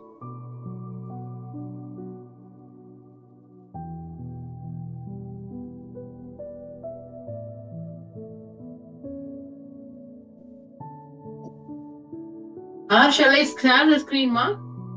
I think that's better, ma'am. Bharati? Okay, ma'am. Bharati, shall I share my screen, ma? I got it, ma'am. Thank you. Okay, welcome. Yes, dear. It's loading. Please go ahead. Sorry. Yeah, thank you. So the last one, that's the Patagona's Own Wear program. So here they are using encouraging the customers to buy less and promote durable products. So they offer repair services. So this way the customers can trade, and the shop also gives them credit. So the clothes have a second life, and this has been more sustainable. So they have diverted over thousands of pounds of clothes from ending up in landfills and ending up as a lot of waste that can't even be reused. They have saved all of that and ensured that we are having a more sustainable life. So we can also join the movement just as citizens. We can also join the movement by using the resources efficiently, so we can minimize the amount of consumption that we have and always reuse the things and maybe recycle at a smaller way. So during our IGEN, we had a program called Waste to Wealth. So we can produce something on the waste to make it something useful. So these are the things that I wanted to share today. And I have understood the G20's 3R's RE dialogue through these links. And that was about my presentation. Thank you so much for this opportunity. Thank you. Thank you, dear Bharati. That was a wonderful presentation, and it had really the whole content of exactly the R3 dialogue. What is it all about? And before we go ahead, maybe request Dr. Lakshmi or Dr. Tanuja to do the summary for Bharati. Yes, ma'am. Thank you, ma'am. So the 3 R's and R is dialogue, building a sustainable future through resource efficiency, has been very good, very elaborately explained by Bharati Senthil Kumari. Very nice presentation, ma. You have explained about the urge of resource efficiency, and you explained what are the 3 R's, and the 3 R's are the dialogues and the success stories behind it. What is the call action we have to take, and all those things you have explained. That is, you have explained about the population. The population is increasing, so the resource demand is also increasing, and the unsustainable resources are harming our environment, like pollution, climate change, and the biodiversity losses. And you also explained about how we can use the energy in an efficient manner. And as of now, we are having the resource scarcity, which is impacting us in economic stability and also the social well-being. And you explained about 3 R's, that is reduce, reuse, and recycle. And you told about all these 3 R's in a very good manner. And you have taken some studies also about this, like a plastic bag ban, and the Japan has told about the deposit return system, and the bone wear program, and you have explained about that. And you explained the champion. We have to join the as a champion for the resource efficiency. So each and everyone has a role in promoting our resource efficiency, and also we are in a position to understand what is the 3 years for our G20 and how to build a sustainable future. By giving hands together, we have to build a sustainable future. You have explained that in a very good manner. Thank you, Ma, a wonderful presentation. Thank you, Dr. Lakshmi. Thanks for the beautiful summary. I hope everybody will accept with me on this platform today. Bharati Senthil Kumar, she has really represented herself as an ambassador of G20 Youth Cabinet by welcoming everyone to take part in this initiative, saying that everyone can contribute. And of course, one of the objectives that we have is no one is left behind.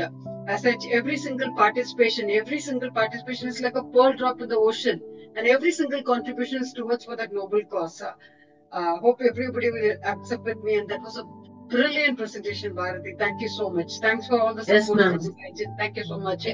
Each and everyone has to take a measure so that we can make our environment a clean environment, ma'am. What you say is exactly right, man. It starts from your own environment, and then it just takes on to the community, and then to the country, and nationally and the international level and the global level that we are thinking about. Sure. Yes, thank you so much. So definitely Bharati has become the child with the father of the man today. Thank you. Over to Madam Ermina. Thank you.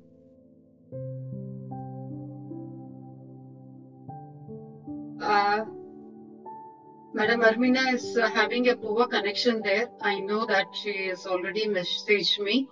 So our next speaker for the day is Dr. Vishnupada Bose, who is not a new face to us because his support has been immense, and every single, I think every single week he is here with us. Welcome, Doctor. A warm welcome to you. Thank you so much.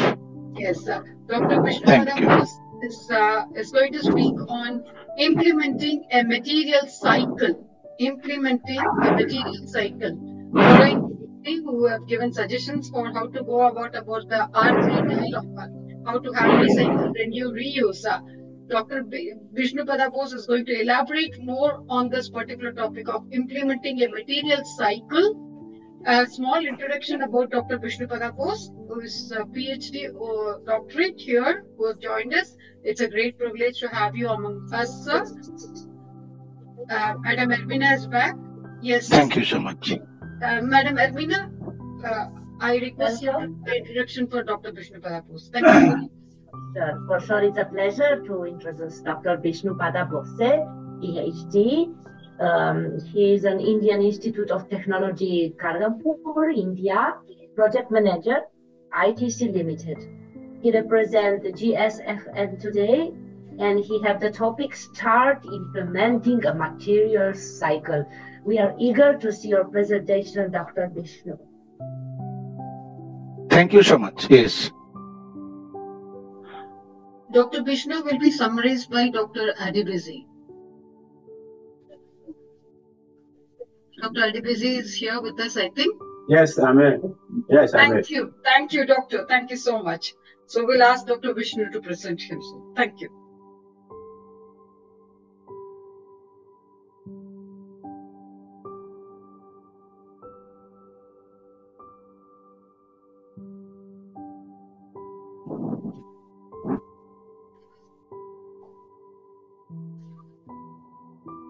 It's just a minute. It's actually here also network is very slow. I think all of us, we have problem with the network today. But we are here. Yeah. Because we don't value the network, but we value the net worth of our presence over here. That's the thing. Exactly. Bravo. Good. Your screen is loading, actually, Dr. Vishnu. That's what we are able to see. I think everybody's seeing only that.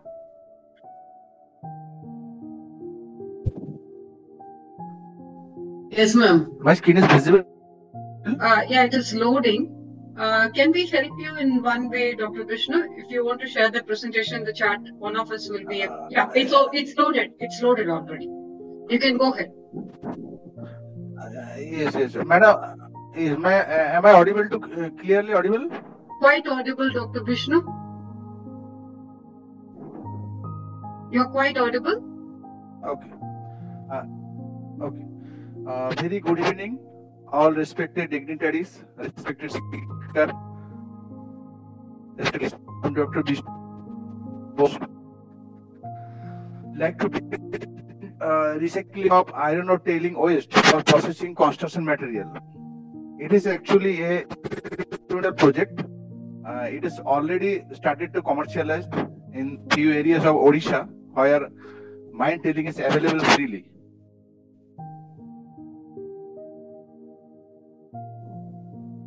Specific environmental impact of iron ore tailing waste.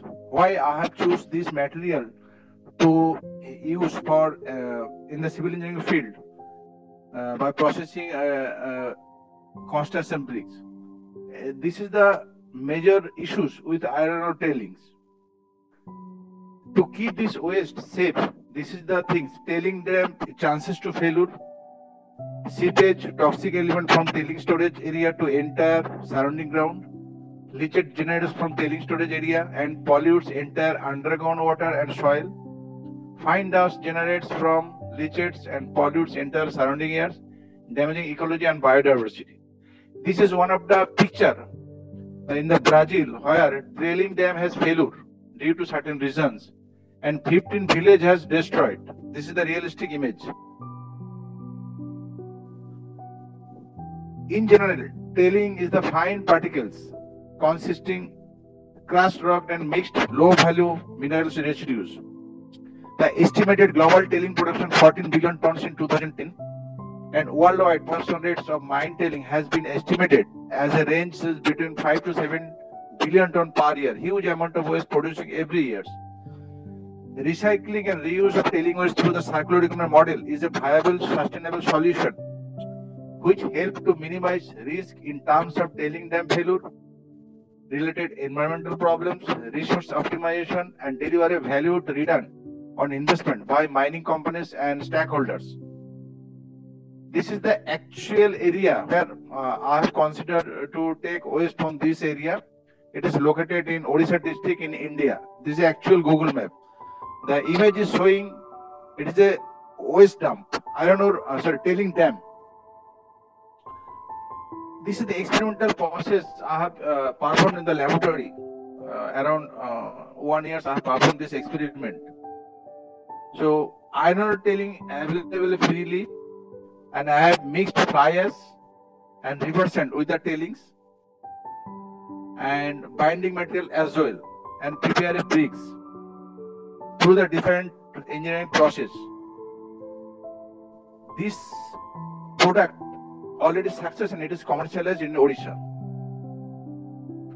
So first we collect the materials, iron ore tailing, fly ash. Fly ash is a filler material, iron ore also filler material, and binder material used as a part portion of cement. Then we have pulverized these materials, then characterize this material through the electromagnetic microscope methods. Then mix this material, including binder materials and filler material as well, and perform different batch of experiment, and finally it is proven.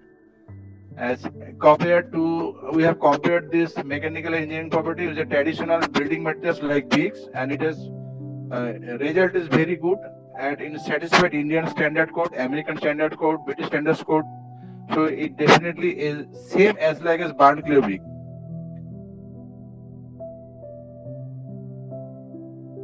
This is the actual tailing dam picture, storage every day, and this dam is still failure. Maybe nearest surrounding area devastated situations arise. This is the chemical composition we have tested in the laboratory, and different material we have used in the experimental process. Though it is a very big experimental process, but part portion I am showing over here. In the iron ore tailing, the silica alumina ferric oxide, it is actually pozzolanic behavior is showing. If these three composition exceed 70%, that means pozzolanic characteristics is there. That means this material can be suitable for processing of building materials. This is the actual experiment in the laboratory. Brick we have made through this process. This is the bricks, and testing machine also in the bottom. Universal testing machine, we have tested the bricks, and we have achieved the good engineering and mechanical property which is specified Indian standard code and other related codes worldwide. This is the mechanical property of the bricks, compressive strength. Finding accelerator weathering test. Finally, we have tested also is called weathering test. How this material will react in the surrounding weathers. The compressive strength of iron ore tailing bricks are higher compared to the fly ash bricks with same cement content and ordinary fired clay bricks. The accelerated weathering test, high speed water jet and ultraviolet irradiation for a total duration of 200 hours following the ASTM G23 standard method. The mechanical properties of the sample remain unchanged. Thus, IoT bricks are likely to have a long life without deterioration. The leaching tests show no alarming percentage of leachate formation. This is a successful test we have performed in the laboratory. This is the prototype of the brick sample.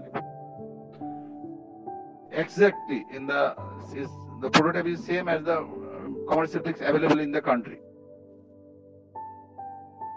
This is the some data, comparative data, how percent material we can use to get the better mechanical and engineering property, and at the same time the rate.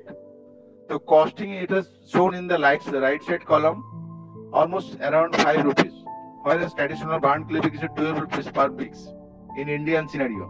That's what these things are gaining great acceptance in India and other countries also. Iron ore tailing constitutes significant quantities of hazardous solid waste in many countries, causing serious environmental problems. Develop a process technology to use these waste materials to replace natural aggregates such as sand to make bricks for varying percentage of IoTs, iron ore tailing. The process will release a vast expanse of land presently being occupied by the waste material. The process promotes the circular economy philosophy of take, make, use, recycle, and beyond, as harmful waste material is put back to a new life cycle while converting them into wealth.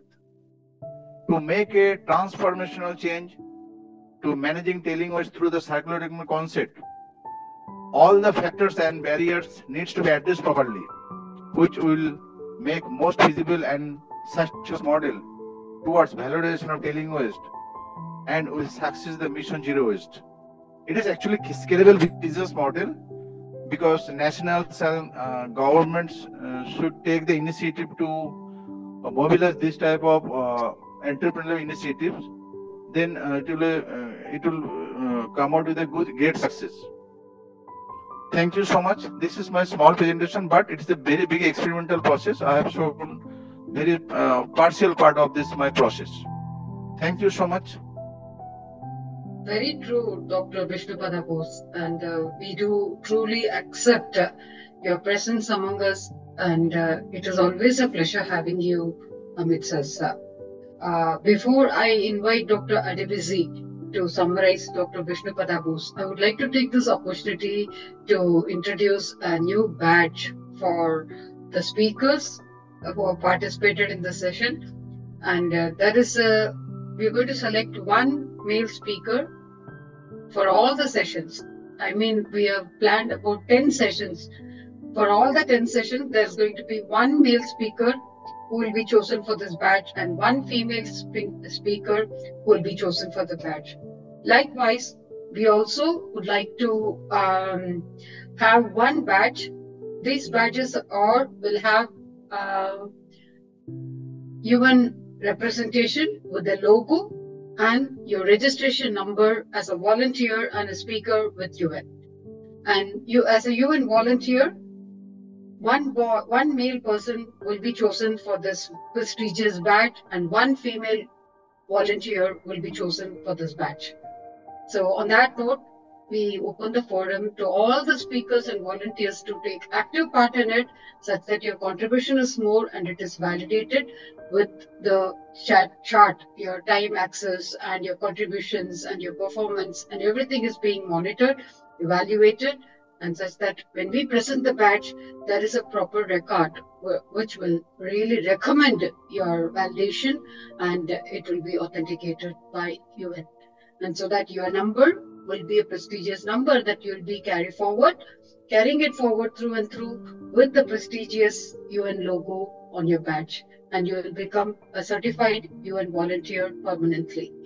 So we open the forum now, and may I request Dr. Adebisi to do the summary for Dr. Vishnupada Bose.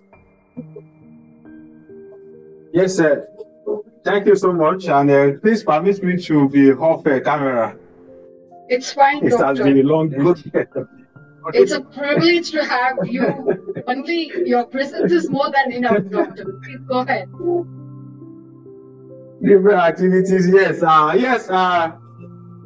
Professor Vishnupada Bose has been a wonderful contributor on this platform, and always, when he comes around, dish out statistics and a huge contents and also solutions. Yes, this is another solution from Prof, and he is talking about the iron ore tailing waste, and iron ore tailing waste is actually from the mining of the iron ore, like he has said, and he has been able to go far to tell us how the conversion of this very waste has been researched and also has been carried out at different stages, and most importantly, the standard process by which he has been able to confirm, which is actually located in Odisha in India. And one of the aspects that he mentioned that is very relevant for upcoming researchers is the chemical composition, which is focusing on the poisoning.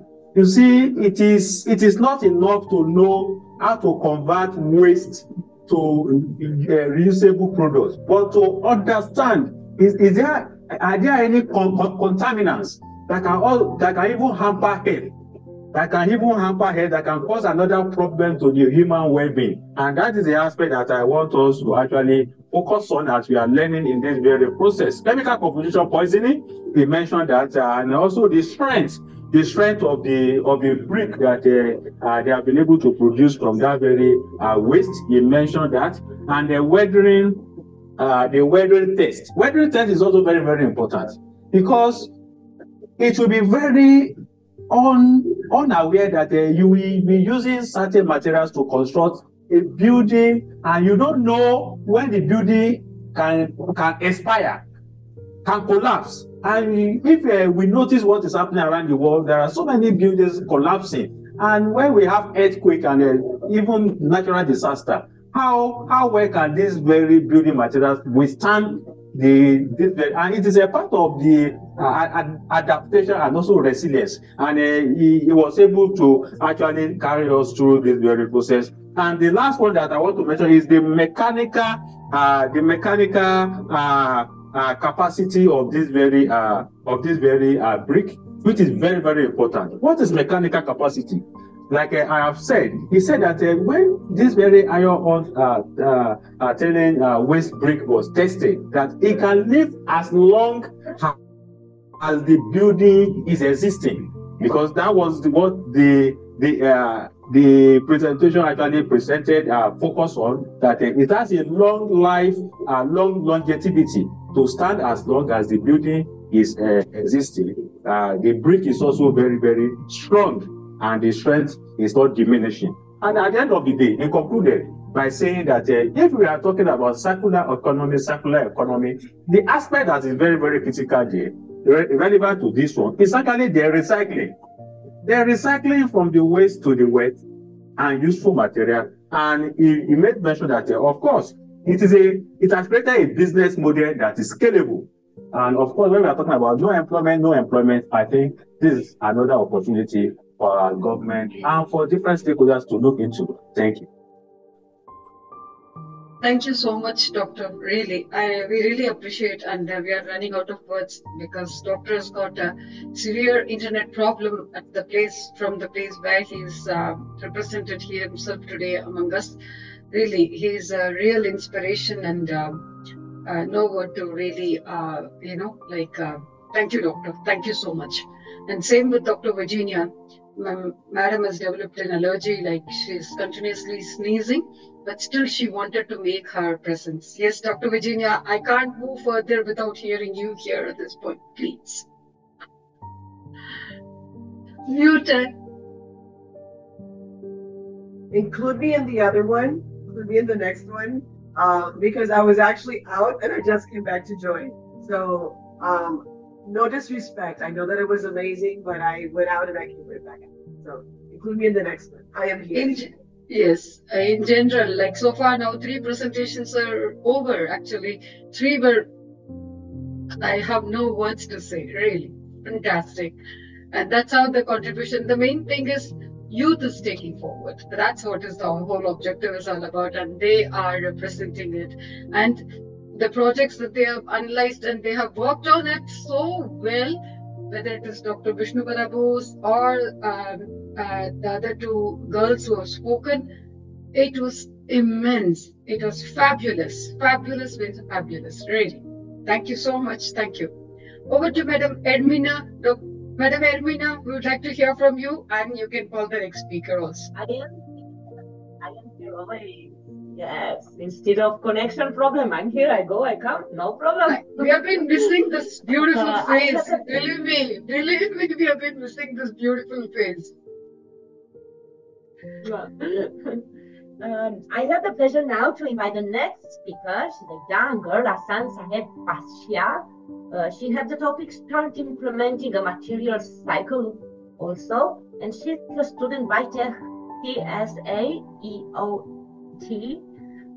Abdul Rahman Crescent Institute of Science and Technology, and today she represents IGEN. Welcome, Asan Saheb. Thank you, ma'am.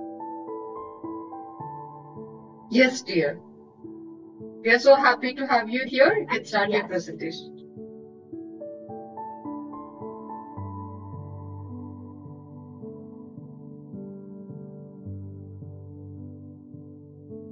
Fasiha.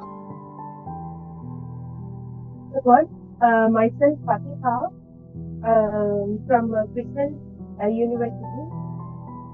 Thank you, IGEN, for having me here. Today, my topic is start implementing a material cycle, which was already by Dr. Vishnu Barabose, sir. And my topic overview is sustainability in or as material cycle, stages of material cycle. And Be sustainable. Sustainability refers to the ability to meet the needs of the present without compromising the ability of future generations to meet their own needs, like environmental sustainability, social sustainability, economic sustainability. Environmental sustainability means it is the ability to maintain an ecological balance in a planet, natural environment, in terms of natural resources to support the well-being of current and future generations. What we do in this, like preserving natural resources, which involves using resources wisely, minimizing waste, and promoting practices like renewable energy, etc. Promoting ecosystems, combating climate change, etc. Like we do many in environmental sustainability and social sustainability. Social sustainability, which is means when formal and informal processes, systems, structures, and relationships actually support the capacity of current and future generations to create healthy and livable communities. Like in this basic human needs, meeting basic human needs and promoting social well-being and respecting human rights, which is very important. And economic sustainability, this refers to practices that support long-term economic growth without negatively impacting social, environmental, and cultural aspects of community. Okay. And GRS, which is already discussed by Bharati, but I will keep it short. Reduce. It means focus on preventing waste in the plant in the first place. Reuse. Extend the lifespan of existing items. Recycle. Transform waste material into the new product.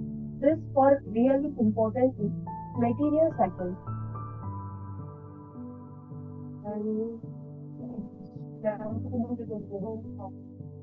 material cycle. It means material cycle is the continuous process through which natural resources are extracted, processed, and used, and then returned to the environment. Here we can see the natural process, like material cycle of the natural process, right? The plant will get the sunlight, and then plant derives the raw materials, and it will made it as paint and applications and biodegradability. It will return back to the plant. And this is the material cycle of nature. And it involves some different stages of material cycle, like extraction, processing, consumption, waste generation, recovery and recycling, disposal. When it comes to extraction, what we do in this? Raw materials are extracted from the environment, such as mining for metals, logging or timber, or drilling oils. This oil will come and extracted. And processing stages extract materials or then processed into usable forms, such as refining crude oil into gasoline or turning logs into lumber. That is, wood that being processed for the use of building materials. And consumption. The processed materials are used to manufacture products that we use in our daily lives, such as cars, furniture, and clothing. Waste generation. During consumption and use, waste products are generated, such as packaging materials, food scraps, or worn-out clothing. And the fifth stage is recovery and recycling. Some of waste materials can be recovered and recycled into new products, reducing the need for virgin resources. And the final stage is disposal. Waste materials that cannot be recycled or disposed of in landfills or incinerated, which will have negative environmental impacts. And this is the material cycle stages. And here we can see this graph, the material cycle graph. The schematic diagram showing the importance of four classes of materials such as ceramic, glasses, composites, polymers, elastomers, and metals. Metals and the evolution of engineering materials time. Use materials we have been innovating many different types of materials, low weight, high strength, etc. We use these materials. We are making underground pipes, aircrafts, and automotives, etc. components, etc. And there are many different kinds of fibers like carbon, glass, ormite, etc. Like we are innovating many new materials nowadays, and in one of the main tasks is to know how to manage the material waste. This will take biggest role in the material cycle. The jumping importance of material cycle reduces resilience for virtual resources, and they reduce pollution, they conserve energy, they create jobs. Challenges to material cycle. Like, if you have a positive, there will be negative too. So, these are the challenges to material cycle. So, technological challenges, technical challenges, economic challenges, and behavioral challenges. In the technical challenges, some materials are specified or expensive to recycle. New technologies are needed to improve recycling rates for complex materials. Like Dr. Vishnu Kadabose sir have said the newest technology using the iron ore, the technology uses with IoT, using IoT, how they really managed dates, etc. He gave the biggest example to that. And next one, economic challenges. Recycling can sometimes be more expensive than using virgin materials due to factors such as cost of collection, sorting, and processing. Behavior challenges. Challenging consumer behavior to reduce waste and encourage recycling can be challenging. And how we can really improve this material cycle, developing the new technology, investing in research and development of new technologies for recycling and reusing materials. Some technologies are like advanced plastic recycling technologies. Like there have been a number of innovations in the recycling of plastic waste, including the development of methods for separating, processing different types of plastic, and the use of new technologies to convert plastic waste into the new products. And the recently Kenya has companies such as Mr. Green and Coco recycle plastic into cardboard blocks, fencing posts, and providing the raw materials for recycling into different products, both locally and internationally practically. Like this, there are many more technologies that are introduced in the worldwide. Improving waste management infrastructure, encouraging sustainability consumption, implementing policies and regulations. And here is the slogan of my presentation. Live simply so others can simply live, reduce, reuse, recycle. Thank you.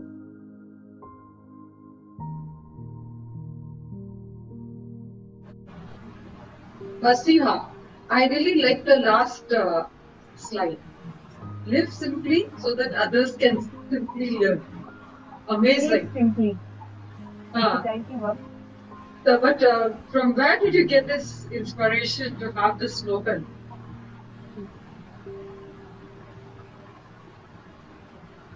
Like material cycle, ma'am. So it's complete reduces their need to think, everything will go down now. Some people, this is their need. This is their need too. Amazing. And it can be tracked in some people, but it can be suppressed in some other people. That's true. It's otherwise called as the quitters. Yeah, exactly. So we don't speak less. Less is more. The other word to say is less is more. That one line, tagline, which says it all. Thank you, Fazega. Well, maybe request Dr. Lakshmi to do the summary for Ms. Fasiha. Yeah, ma'am. I have joined, ma'am, and Kanuja. Good evening, ma'am. Yes, ma'am. Yeah.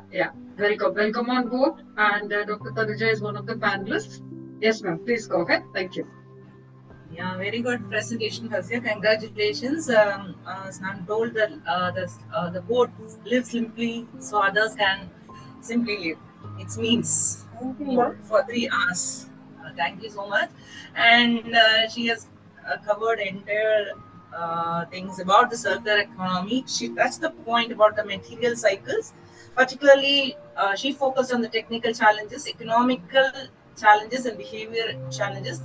That is really true. So what we are facing, so even the recycle we are talking about, there are a lot of constraints in the recycling. The industry persons has to take over about that. She touched on the point, it's very good. And similarly, the way to improve the material cycles, that is very good. Developing new technologies. Yeah, recently many technologies are developing to to create, to do what are the technologies to improve the recycling part. And also she touched upon the sustainable conceptions and implementing policies and regulations. Very nice. That's all about that. Congratulations once again. Thank you. Thank you, Dr. Tanuja. Over to... Thank you, ma'am. Yes, thanks to Fazika also for the wonderful presentation. Over to the boss of the day, Ms. Armina. No, you are the boss of the day, beautiful Srividhya. Let's go to the next speaker now. He had the topic strengthen policy development and evaluation through better data and analysis.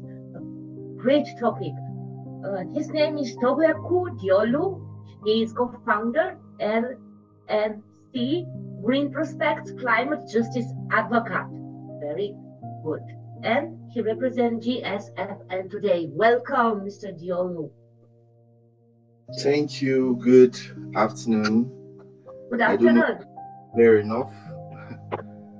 Do we have Dr. Adebisi? Dr. Adebisi, would you like to do the summary for Mr. Diolu? All right, fine. Yes. Okay, sure. Thank you, Doctor. Thank you. All right, so I'll try my best to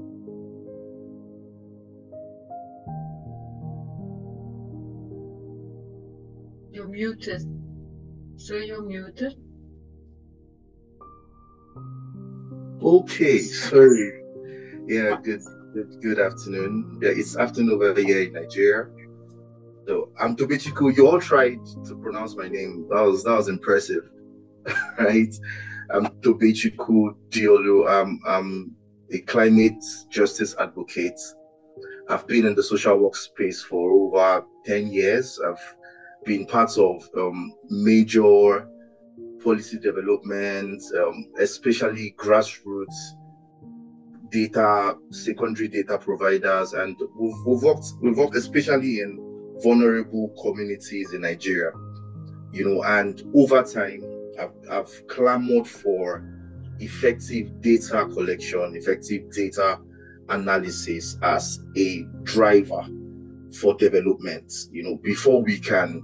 And as much as I would have loved to have a presentation, right, I'll just prefer to talk from my experience. I don't know if you don't mind, right? I know we all here are, we are strong in our different fields, and from experience, I just feel like I should share 2 or 3 of my experiences and how it's very important that we prioritize data collection, data analysis to drive the right policy, right? In one of my social ventures in the Niger Delta, Nigeria, right, last year we went to a particular community and we're supposed to conduct a needs assessment, because in Nigeria there's a particular policy that before you develop, and it was part of what we fought for and struggled for, because we know that before you create any developmental prospects, or before you go into any community, before you tackle any social vice, you must have sufficient data,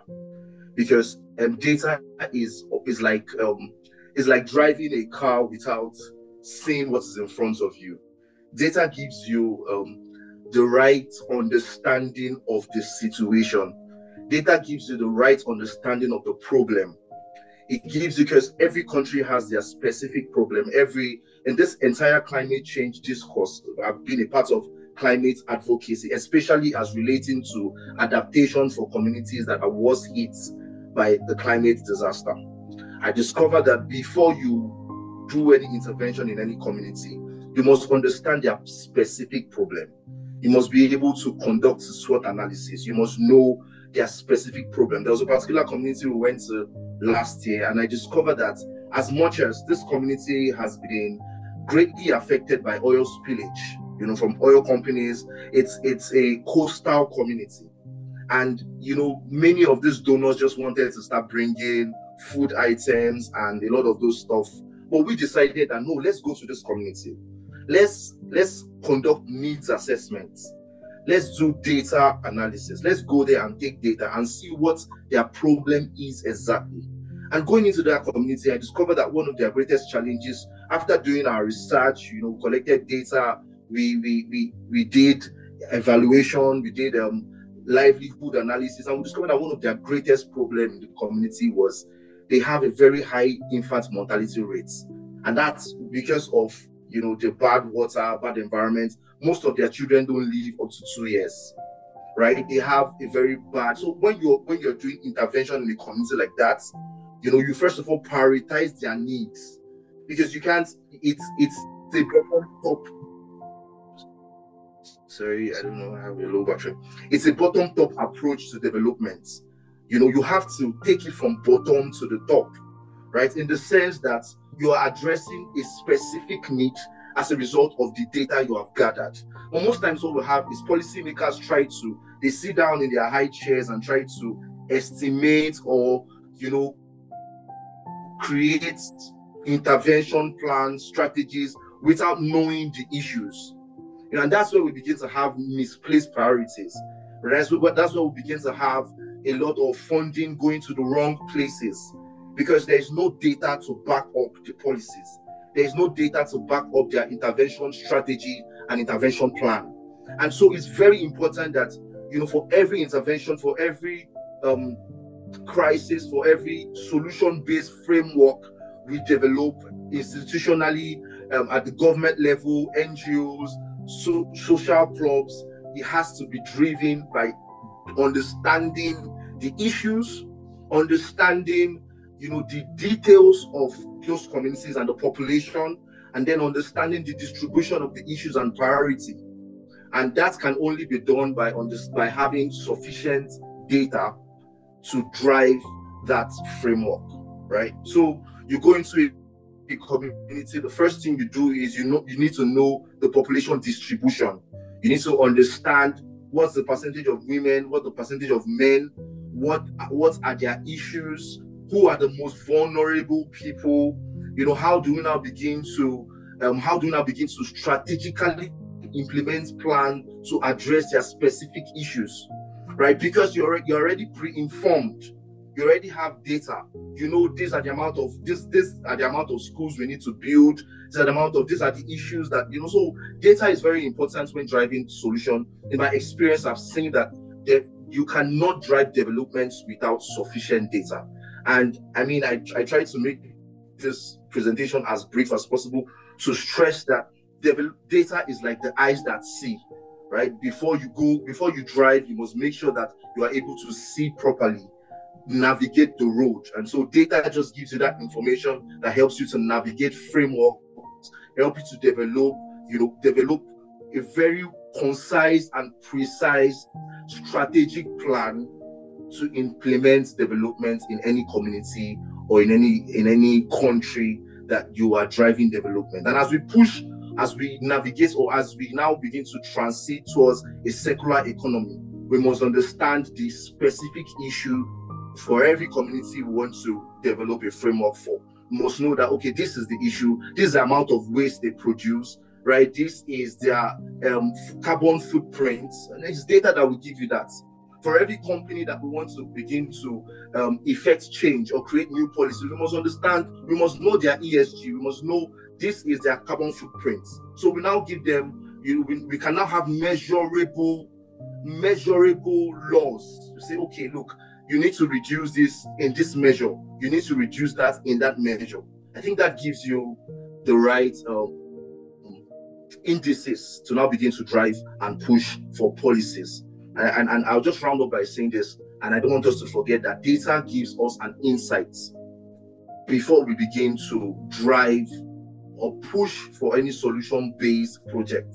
We need to have sufficient information about what we are doing and the community we want to make impacts. Thank you very much. I think I've made my point. Definitely you have, actually. So I think like with the reference work, with adequate reference work and evidences being, tailored upon.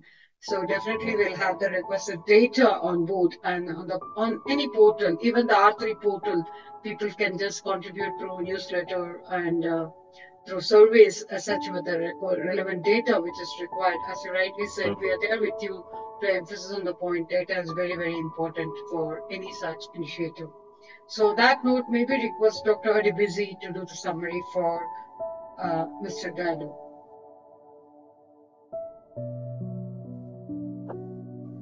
Yes, thank you so much. And I think, can you hear me very well? Yes. Am I audible? You're audible. Okay, thank you so much. I think I've known Mr. Diodu for quite a while, and he's very fast in that very area of the policy making. He has been working with organizations and the government on these very ideas, and he's a practical man. I think that's why he brought in the experience that he got from the fieldwork that he went to. Yes, but I would have loved that, okay, this is not about climate, I would have loved that you show your documentary about that very fieldwork. Summarizing what he has actually presented, there are few things that he has been able to point out that before even deciding on any project, there is need for data. Data is very, very important, because if we are talking about solution, and definitely it was based on information that has been verified and also evidence backed and everything like that. And that is the reason why the way he was trying to put out the explanation, it is very complex. Data is very complex, because data in different fields are different in the way and manner they are being treated. And that is really why what we are even doing here now is like we are generating a data. We are trying to generate information based on the experiences of the different stakeholders that are here. So data is very complex something. But we just need to just add a few from what he has been able to say, that apart from that, it helps to strengthen the policy and also to develop an agenda. As there is need to look at some elements of the data as a system, or as a process, or as a kind of a thing that is very important in solution provision, and that is the source. When we are talking about the source of the data, it is very, very important. The tools that we use in collecting or in collating or even processing that very data is very, very important. Then the processing mechanism or the processing method or system is very, very important. Then analysis. The way the data is being analyzed is very, very important. And also after that, the accuracy of all this process, the accuracy of the source, the accuracy of the tools being used, the accuracy of the processing, the accuracy of the analysis. Because data is very complex. From experience as a researcher, you can have information, and you don't understand the information you have even gathered if you don't know how to analyze and interpret. So, summing up everything, there are three concepts that are very, very relevant in the data, and that is evidence. It must be evidence-based. You can generate information, but what the evidence must be clearly shown, whether pictorial, whether experience, whether fieldwork, survey, case study, or something. Then it must be transparent. It must be explainable. Your data must be explainable. It must be transparent in a manner that you are going to share it, or you are going to even explain it. Then the last one is that it must be relevance. Relevance is what is going to tell the people that are going to take decision on it or make decision on it that okay, it is actually needed. Then at the end of the day, why are all these things very important for humanity? Number one, to set priorities. Priorities. Okay, the world is faced with hunger. The world is faced with the climate change. The world is faced with waste challenges. The world is faced with even hunger, poverty, and everything. But if we have the data, at the moment, we will all agree that the priority based on the data available now is the climate change, because it is affecting everything. But it is because of the data that we have been able to understand or understood that is telling us that our priority for now is this. So, and the next thing is the alternative. It is going to tell us what are the alternatives. After priority, we have the alternative. That is secondary things that we can do to complement the priority to make a kind of it. Then at the end of the day, why do we need all these things? To make decisions. Decisions at different levels. Local level, state level, regional level, global level, even at individual level. And that is the reason why data, I will say, maybe is a driver of life existence and purpose. Thank you. Very, very true. Brilliant. Really. Thank you so much. Thanks to both of you. Like, it is very, very true. As such, like, yes, exactly. I do agree with you, Mr. Diallo. The thing is that when you go in for an analytical report, whether it is audit report of qualitative analysis or quantitative analysis always speaks with numbers, evidences, and they're facts, and you can't change them. They're more related to the numbers and numerical aspect of it. When it comes to the quantitative analysis, as you rightly said, it relates to the governance factor, it relates to the compliancy factor, it relates to the other evidences which has to go as a proof, authentication, and also with the declaration of validating such kind of reports is very key thing. And that only summarizes the data as such. Very true to agree. We truly agree with you on that point, really, to both of you. Big hats off to you. Thank you so much. Over to Madam Armina.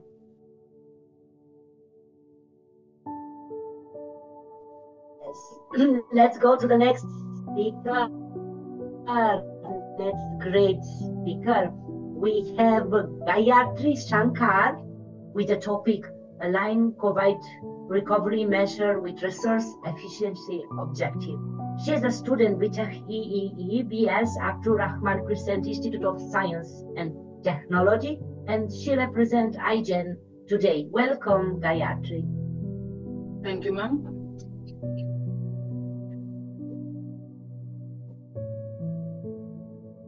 Is my screen visible, ma'am? Yes, it is. You can try going on the slideshow mode if you can. Yes, it is. Please go ahead, Ms. Gayatri. A very good evening to all present here. I'm Gayatri Shankar, currently pursuing my BTech Triple at BS Abdur Rahman Crescent Institute of Science and Technology.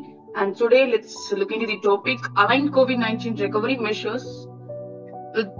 Align COVID-19 Recovery Measures Resource Efficiency Objectives. These are the contents we are going to look into.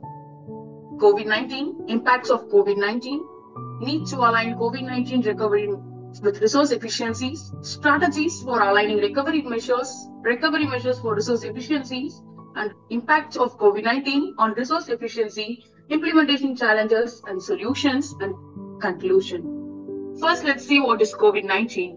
COVID-19, short for coronavirus disease 2019, is an infectious disease caused by the severe acute respiratory syndrome coronavirus 2. It was first identified in December 2019 in Wuhan, Hubei province, China, and has since spread globally, leading to a pandemic. Symptoms of COVID-19 can range from mild to severe and can include fever, cough, shortness of breath, fatigue, muscle aches, headaches, sore throat, loss of taste or smell, and diarrhea. Impact of COVID-19 includes economic impacts and environmental impacts. In economic impacts, recession and economic downturn, job losses and unemployment, disruption of supply chains, small business and vulnerable sectors, government stimulus, recovery efforts. In environmental impacts, we have reduction in carbon emissions, impacts on wildlife and ecosystems, waste generation, water and air quality, and also renewable energy and sustainability. Why to align COVID-19 recovery efforts with resource efficiency is that to prevent the consolidation of high carbon, high inequality development paths that might persist for decades. This approach seeks to capitalize on other opportunities created by the pandemic to foster sustainable development and achieve the United Nations Sustainable Development Goals. The current recovery efforts often include substantial amount of funding, but only a small fraction goes towards environmentally friendly measures like renewable energies. Additionally, the distribution of recovery funds tends to favor fossil fuels industries over green alternatives, leading to concerns regarding the sustainability of the recovery itself. The strategies for aligning recovery measures is that green infrastructure investment, sustainable agriculture and food systems, public awareness and education, policy integration and coordination, monitoring and evaluation. In green infrastructure investment is to allocate recovery funds towards investments in green infrastructure projects such as renewable energy installations, energy efficient buildings, sustainable transportation systems, and water conservation initiatives. These projects not only create jobs but also promote resource efficiency and environmentally sustainability. In sustainable agriculture and food systems, they practices that promote resource efficiency, soil health, and biodiversity conservation, invest in agricultural resource and extension services to promote sustainable farming techniques such as organic farming, agroforestry, and conservation agriculture. In public awareness and agriculture, they raise the importance of resource efficiency and sustainable consumption patterns through education campaigns, workshops, and outreach activities. And also encourage individuals and communities to adopt more sustainable lifestyles and consumption habits to reduce their ecological footprints.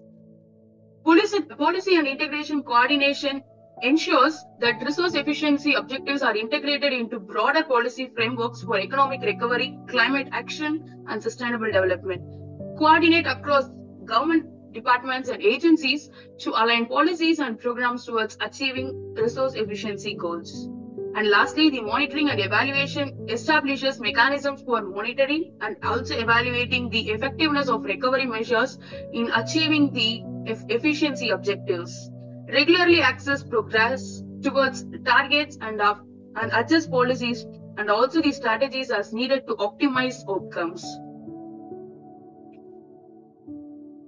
And the recovery measures for resource efficiency is that promoting circular economic practices and also sustainable resource management. In promoting circular economic practices involves implementing policies and initiatives that encourage the reuse, recycling, and repurposing of materials, and also it supports the business that adopts circular economic practices and principles. The sustainable resource management involves the developing strategies to optimize resource use and minimize waste, and also investing in technologies and processes that improve resource efficiency in it. The impact of COVID-19 on resource efficiency is that it involves changes in consumption patterns and changes in resource use. In changes in consumption patterns, COVID-19 has led to significant changes in consumption patterns with a shift towards online shopping and increased demand for essential goods. This has resulted in increased resource use for packaging materials, transportation, and also energy consumption. In resource use, with disruptions in global supply chains and reduced production in certain industries. This has led to the decreased resource extraction and also lower levels of waste generation. There are some implementation challenges to this. There are limited funding and resources for implementing resource efficiency measures, lack of awareness and understanding of the benefits of resource efficiencies, and also the resistance to change and the reluctance to adopt new practices. Here are some proposed solutions for those challenges, like increased funding and financial incentives for resource efficiency projects, raise awareness through education and outreach campaigns, provide training and also support to help business and organization implement resource efficiency measures, and to foster collaboration and partnerships between government, business, and communities to drive resource efficiency initiatives. Lastly, I would like to conclude that aligning COVID-19 recovery measures with resource efficiency objectives is crucial for sustainable and resilient economic growth. And by prioritizing resource efficiency, we can create a more sustainable future and mitigate the impacts of climate change. Thank you. Thank you, my dear. It was a wonderful presentation, Gayatri. Really quite comprehensive, but very short indeed. But it had all the contents. Maybe request Dr. Tanuja to do the summary for you, dear. Yeah, ma'am, thank you. Wonderful presentation, Gayatri. You have touched all the points about the allied COVID-19 recovery measures. Really, it is a very amazing presentations you have done today. Actually, yes, the world is facing an multi-dimensional crisis that demands incoherent policies responses. You also touched the point about the challenges for the COVID-19 and resources efficiency. It is true the COVID-19 crisis has further highlighted the vulnerability of the several of our basic systems, including healthcare, social protections, and also education's value chains, production network, financial markets, like that, etc., etc. So this what our sustainable development goals is relevant today, as they are aimed to transform the systematic condition that these vulnerabilities of our societies and economies has to be changed. And also you have yes, that there is proposed solutions. You have touched the point on the proposed solution. There is to increase the funding and financial incentives for resource efficiency. It's great. Yeah, that's all about that. Thank you for your wonderful presentation, Gayatri. Thank you. Thank you, Madam Tanuja and Gayatri. Yes, it was indeed a wonderful presentation where you have touched all the points which are related to the resources conservation and the policies that are to be implemented and followed up with. Thanks. We will take all your references into account. Thank you so much. Madam Vanita, whom we are going to call next?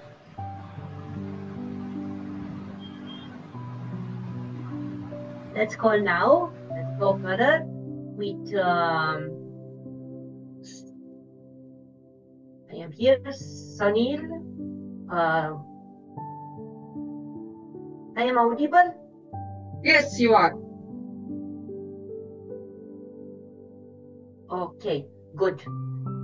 I was thinking that I lost the connection, but I am still here. This is very, very good. Let's go further with the topic. Ensure that hazardous substances in waste are managed in an environmentally sound manner, with V.S. Saktivel, student Biotech, ACA, Doctor, MGL Educational and Research Institute, and he represents today IGEN. Welcome. Thank you, ma'am. My pleasure.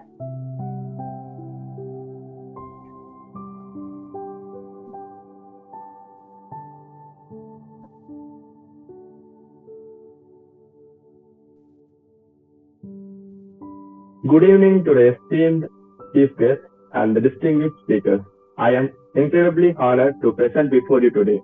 I am V.S. Saktivel, all-round event head of MJ IGEN, and I am representing my institution, Dr. MJ Educational and Research Institution. I am pursuing my 4th year BTech in Electronics and Communication Engineering. And let me share my screen.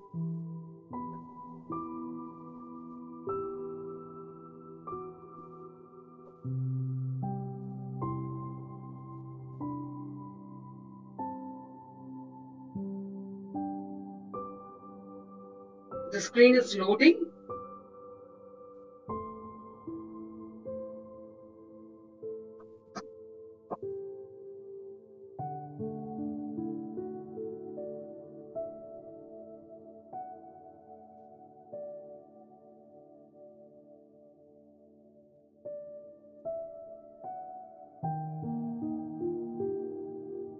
In today's conference, I want to stress the critical importance of proper disposal of hazardous waste. This type of waste includes materials like chemicals, oils, and electronic equipment that can harm our environment and health if not handled correctly. Did you know that each year approximately 400 million tons of hazardous waste are generated globally? That's a staggering amount that requires careful management. To tackle these issues, strict regulations are in place worldwide to ensure safe disposal. Yet, despite these efforts, improper disposal remains a significant problem. For instance, in the United States alone, and there were over 12,000 reported incidents of illegal dumping or mishandling of hazardous waste in the past year. These incidents not only harm our environment but also pose a threat to human health. Investing in proper disposal methods is crucial for specialized facilities. Like hazardous waste treatment plants plays a vital role in neutralizing or detoxifying these harmful materials. However, setting up and operating these facilities can be costly. In fact, the global hazard waste management market was valued at over $25 billion last year, highlighting the scale of investment required.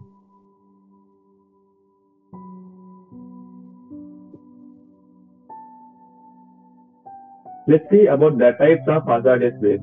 The hazardous waste include the varieties of materials such as the toxic, flammable, corrosive, and reactive. Properly identifying and categorizing these waste is crucial for their safe handling and disposal. Regulatory framework. Compliance with regulatory requirements is vital for sustainable hazardous waste management globally. There are over 4 lakh regulations governing hazardous waste disposal to protect the environment. Risk assessment. True risk assessments are vital for identifying potential hazards associated with hazardous waste. Studies show that effective risk assessment can reduce hazardous waste-related incidents up to 70%. Proper storage and handling. The proper storage and handling of hazardous waste are critical to prevent accidents and environmental contamination. Inadequate storage contributes to approximately 10% of hazardous waste spills annually. Safe transportation. The safe transportation of hazardous waste is paramount to prevent spills and exposure. Each year, there are over 20,000 hazardous waste transportation incidents globally due to improper handling. Treatment technologies. The various treatment technologies, including incineration, chemical treatment, bioremediation, are used to neutralize or detoxify hazardous waste.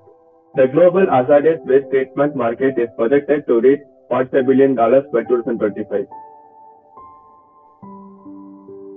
The implementation of waste minimization strategies reduces the volume of hazardous waste required disposal. Recycling alone can decrease hazardous waste generation by up to 50%. Community engagement. Engaging with local communities and stakeholders is essential for promoting the awareness and understanding for the hazardous waste management.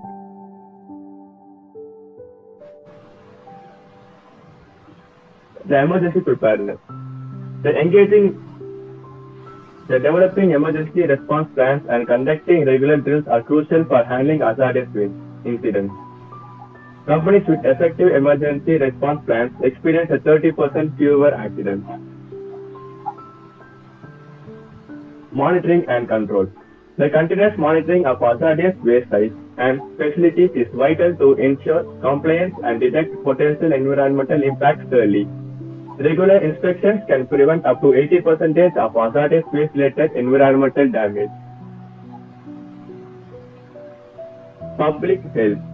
The mismanagement of hazardous waste can lead to a severe public health impact. Studies have shown that the communities living near hazardous waste sites have a 20% higher risk of respiratory illness. Corporate social responsibilities. Incorporating sustainable hazardous waste management practices demonstrates corporate social responsibilities. Companies with robust sustainability programs experience a 50% increase in customer loyalty. International collaboration. International collaboration and knowledge sharing are essential for addressing global challenges in hazardous waste management. Partnerships between countries can lead up to a 25% increase in adaptations of the best practices. Future trends. The advancements in technology, regulatory framework, and sustainable practices are shaping the future of hazardous waste management. Companies investing in innovation see a 20% improvement in waste management efficiency. In conclusion, the sustainable management of hazardous waste is vital for protecting the environment and public health. By adhering to best practices, regulations, and embracing innovation, we can ensure a safer and healthier future generations to come. And I extend my sincere gratitude to Dr. L. Ramesh sir, K. Anita ma'am, and G20 committee members and my institution for giving me this wonderful opportunity. Thank you very much.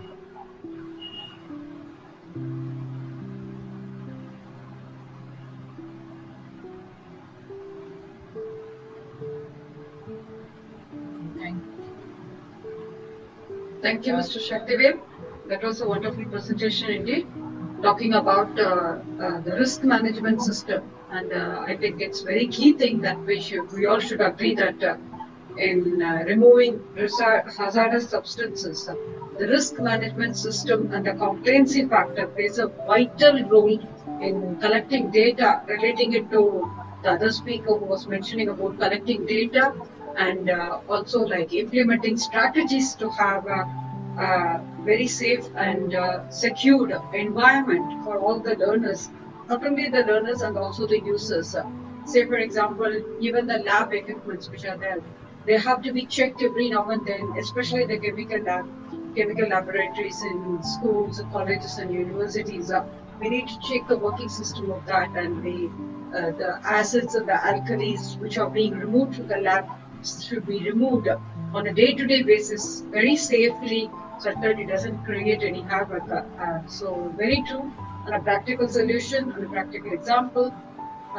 Both that it is very key thing that we need to remove this hazardous substances very carefully, and the data has to be maintained for creating or having a very sustainable environment for further use. On that note, may we request Dr. Tanuja ma'am to summarize it for Mr. Shaktivel. Thank you. Yes, Dr. Srividhya ma'am, you are rightly pointed out about the risk assessment. Yes, that is in all kind of ways, the hazardous waste must be treated very carefully, and it has to be stored and handled properly. He has covered everything in his presentation. He also talked, excuse me. He also talked about the storage and handling and risk assessment in the hazardous waste collections. And also you talked about the treatment process, the treatment technologies, particularly the bioremediation. Nowadays we are talking about it. It is a very eco-friendly method by which the most of the waste has been treated. So he also touched that point, and also he talked about the waste minimization. Definitely it has to be taken into care. Nowadays the UN goal is also, they are talking about the key point they are mentioning about the waste minimization. He talked about in his presentation, and also rightly pointed about the community engagement and the social responsibilities. Yes, Shaktivel, your presentation is very good and informative. You have touched all the points. Thank you for your wonderful presentation. Thank you. Thank you, ma'am. Thank you, Mr. Shaktiveer. Thank you so much. Touching on that very practical note, I think it's time to invite the next speaker on board. Over to Madam Ermina, please. Yes, my dear Srividhya, and here let's go to Dakshita with the topic ensure that hazardous substances in waste are managed in environmentally sound manner. She is a student on Tech School Innovation Enthusiast, and she is the representative of IGEN today. Welcome, Dakshita.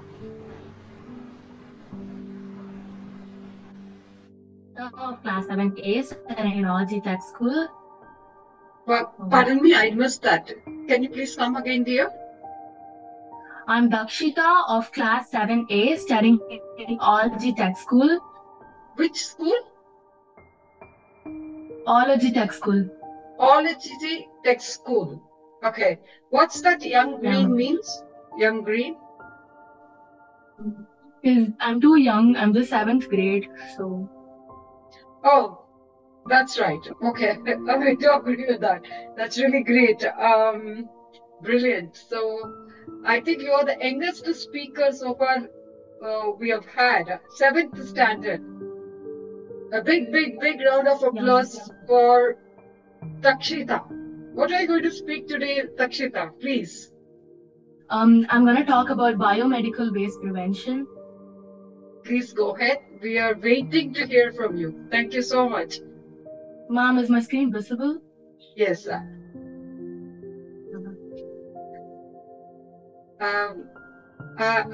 Before you go ahead with your presentation, I've got a very small request. I know you are representing IGEN and Dr. Tanuja will do the summary, but we have got a very passionate educationist with us today, Dr. Virginia. Madam is sick actually. She is not well. She has been affected by, all of a sudden she has got allergy and Madam is not able to really contribute to the to her fullest.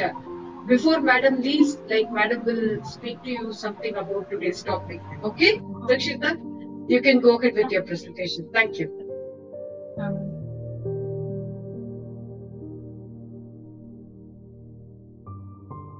So today I'm going to deliver a presentation on the topic biomedical waste prevention. So first, let's see what is biomedical waste. So it is a waste inscription involves the burning of waste produced by hospitals, veterinary facilities, and medical research facilities. These wastes include both infectious and waste as well as non-infectious general housekeeping waste. Biomedical waste or hospital waste is any kind of waste containing infectious or potential infectious materials generated during the treatment of humans or animals, as well as during the research which involves in biology.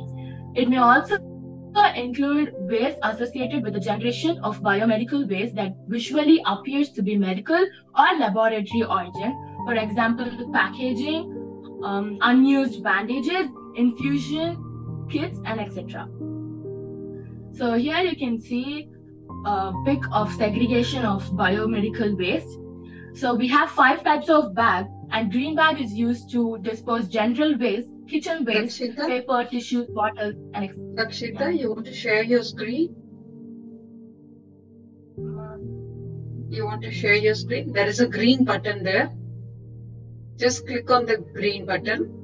Wait for 2 minutes. Just 2 seconds. It will load. It will go to your desktop. Click on the presentation. Yes, now it's screen sharing. It's sharing now. It's loading.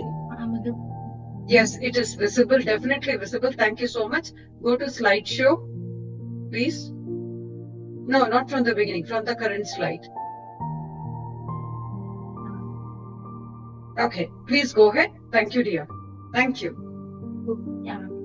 We have 5 types of bag, and green bag is used to dispose general waste, kitchen waste, paper, tissues, bottles, and etc. And red bag is used to dispose infected plastic, syringe, gloves, and plastic waste. And yellow bag is used to dispose infected waste, anatomical, chemical liquids, cytotoxic, laboratory waste, and expired and discarded materials too. Blue bag is used to dispose glassware, antibiotic vials, and metallic implants, glassware material, except cytotoxic. And white bag is used to dispose sharp needles and cut glasses. So now let's see what are hospital waste mean. So these are highly infectious and can pose a major hazard to human health. But we have to handle it with significantly and selectively. Discarded blood, sharps, unwanted microbiological creatures, and stocks and also identifiable body parts, including amputation-related body parts, and for other use like human tissue or animal tissue, and used bandages, dressings, discarded gloves, and other medical supplies that may have come in contact with blood and body. For example, infectious hospital waste too. According to the surveys conducted by several organizations, India's health facilities are not paying enough attention to waste management. Following the publication of the Biomedical Waste Handling and Management Rules 1998, these facilities are gradually streamlining the waste segregation, collection, treatment, and disposal process. To enhance medical waste management awareness among youth, periodic training and monitoring are essential due to poor awareness and practices among healthcare staff. Special emphasis should be placed on proper personal protective equipment usage. Precautionary measures like immunization should be prioritized for waste handlers and sanitary workers to mitigate risk associated with the medical waste handling. So the stakeholders of biomedical waste management are involved in the process of disposing medical waste, typically include healthcare facilities, waste management companies, regulatory agencies, and sometimes local municipalities or governments. Each plays a role in ensuring that medical waste is properly handled, transported, and disposed of according to regulations and guidelines. So, do you know how people are affected by biomedical waste? The chemicals from the waste can pollute the air, water, and land. Needles, sharps, and lancet are in household, put municipal waste or handlers at risk. If these needles or sharp are infected, a prick from them can cause blood-borne infections like human immune virus, hepatitis C, and hepatitis B. Thank you for giving me this wonderful opportunity. Thank you, everyone. Dakshita, we should really thank you for your participation today amidst us. It's not just because I'm exaggerating, I'm overwhelmed with joy because today is the ultimatum that we wanted things to happen. A child of your age coming and representing your school for a social cause is what we are working for. And today, all our efforts, hardships have realized its rationale, its fruit by one name, Dakshita. We are so proud of you, dear. We are so proud to have you. And we thank you wholeheartedly for taking part in this program. Thank you so much. I have no words. Thank you, dear. Thank you. Thank you, Dakshita. Actually, we are very proud of in this forum to have you as a speaker. So, and also you have proved your dedication and commitment to the society. Particularly, you are concentrated upon the biomedical waste. Really, very proud to talk on this topic because there are several waste we are managing.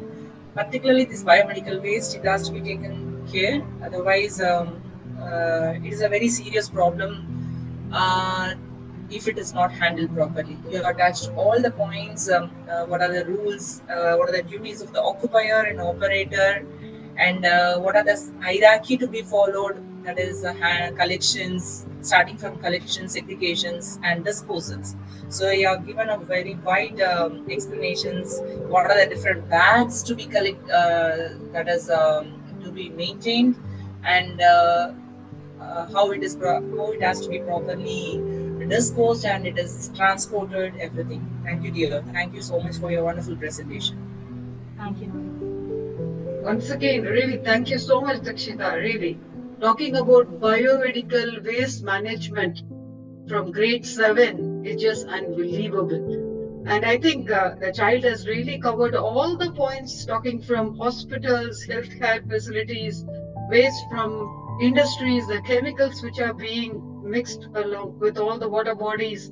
You know, like she did not leave any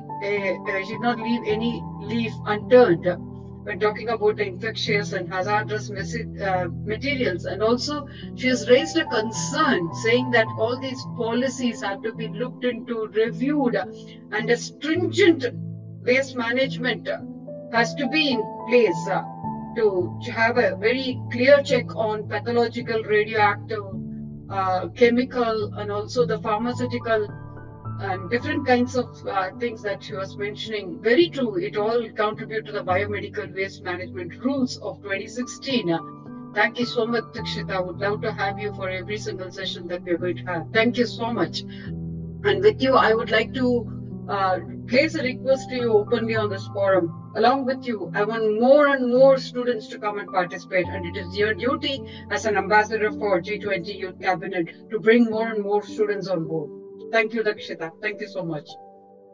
Dr. Virginia, I know you will not be able to open your screen, but still I would love to hear your voice at least before you leave. Thank you, madam.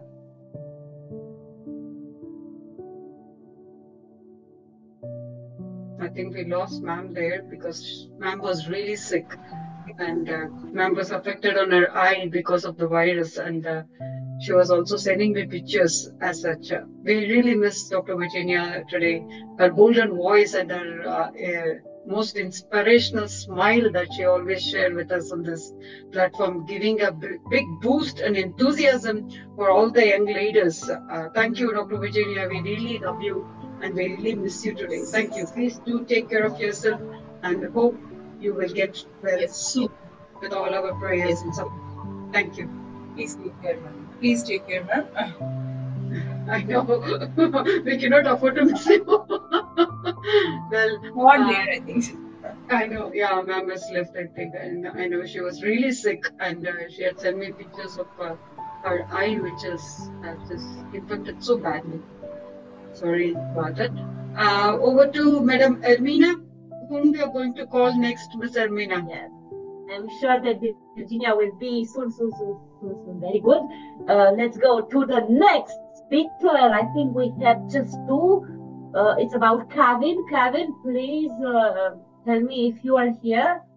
Assure me that you are here. Did you hear me? Kevin? Yeah, he's here. Hello? Oh, great.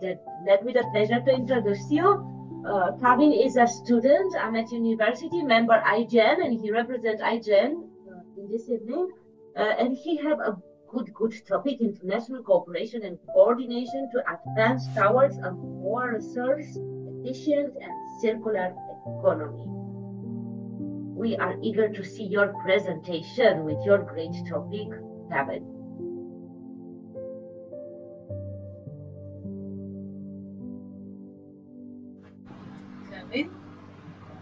He was there actually. Yes, he is there. He is there. Kevin, you can say something to see if we hear us. Yes. Okay. All is okay. Share your screen, Kevin. Now the stage is yours, Kevin.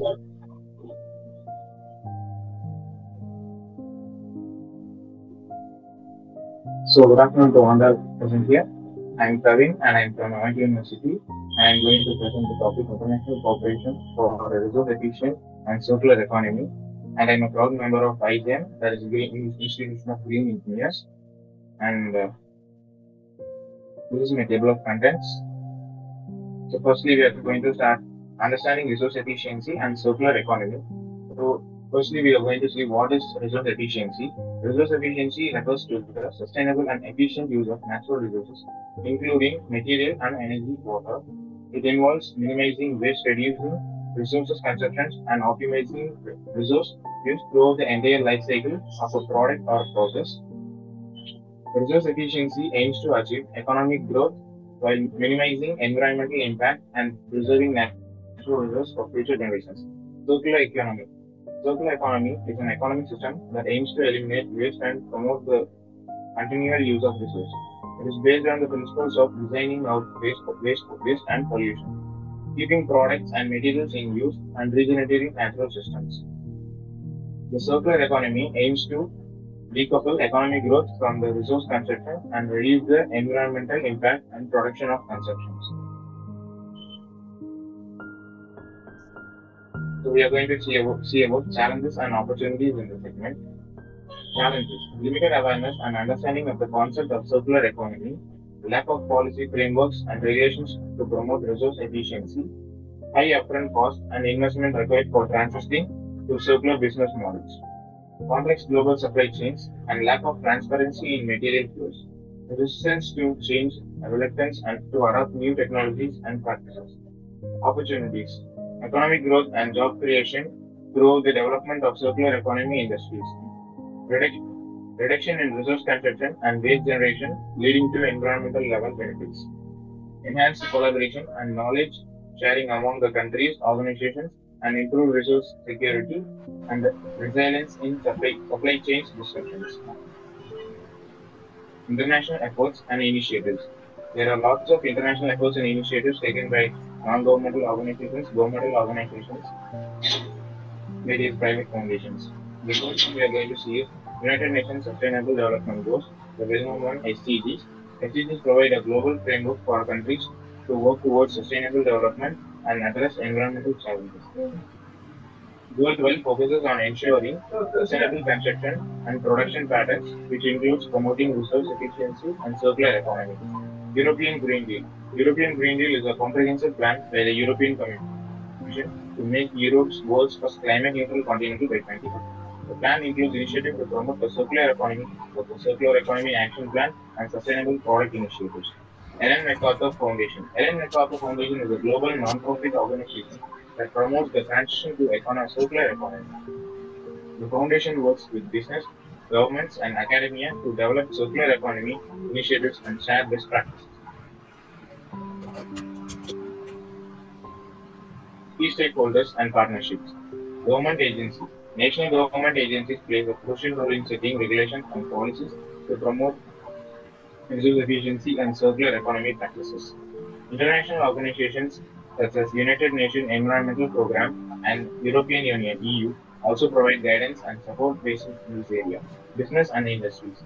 Companies across various sectors have a responsibility to adopt sustainable practices and develop innovative solutions to reduce, reuse, and construction of waste generation. Industry associations and business networks can facilitate acknowledging, sharing, and collaborating among the business. Research institutions and academia.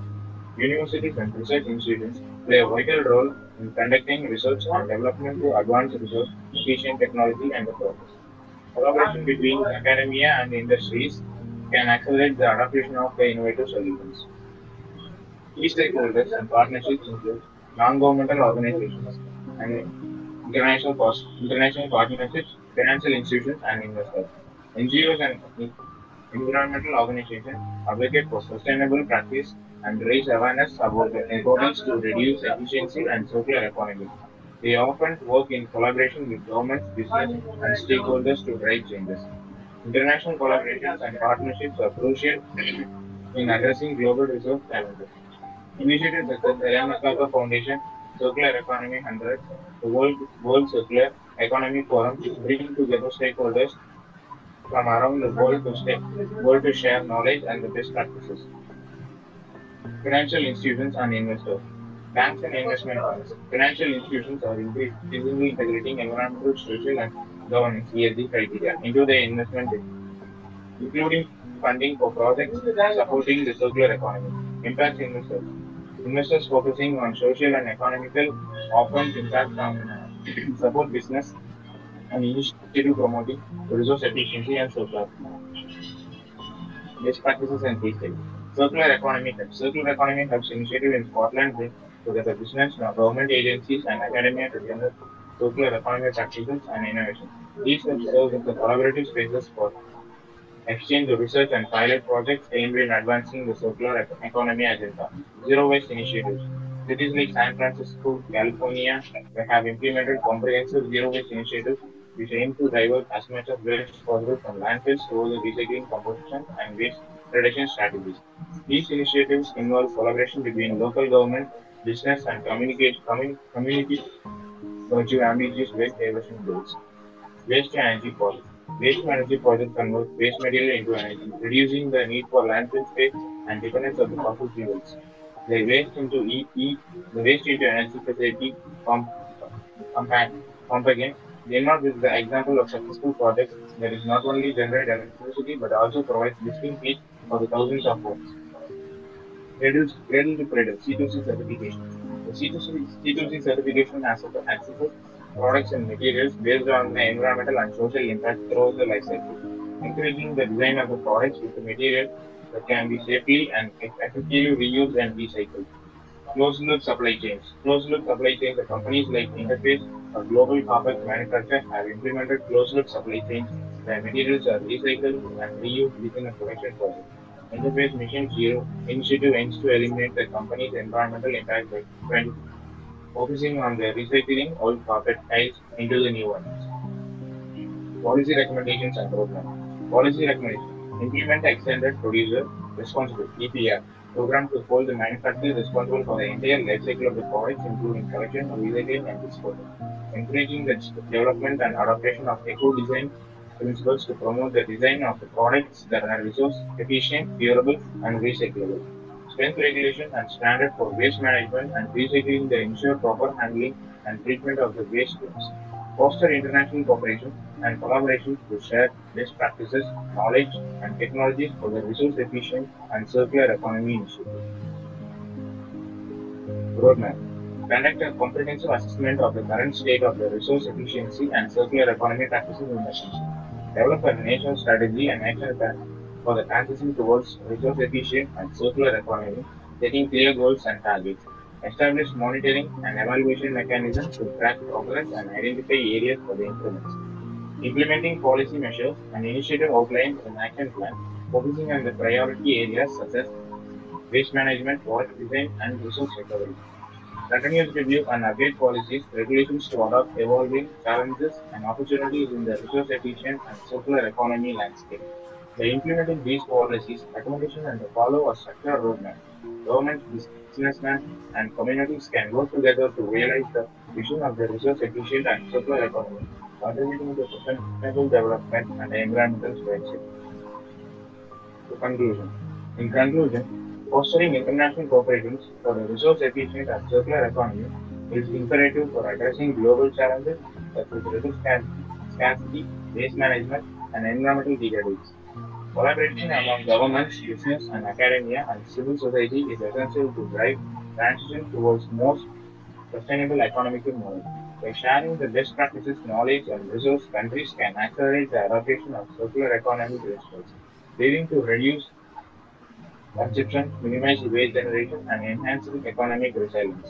As we collectively work towards the building of a circular future, it is crucial to prioritize policy alignment, investment in innovation, capacity to build, ongoing monitoring evaluation, toward concerted efforts and partnership at the international level.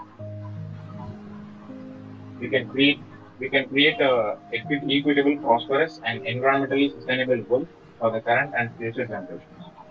Thank you. Thank you, my dear. May we request Dr. Srividhya to do the summary for Mr. Kevin? Yeah, thank you, Kevin, for your presentation on resources efficiency and circular economy. And you are talking about the challenges and opportunities, and also it addressed on international efforts and initiatives. And also you have pinpointed about the key stakeholders and partnerships. And also you addressed on best practices and case studies. Yeah. So that circular economy hubs and zero waste initiatives and waste to energy projects. And also you talked about some case studies on cradle to cradle, that is C2C certification and supply chain case studies.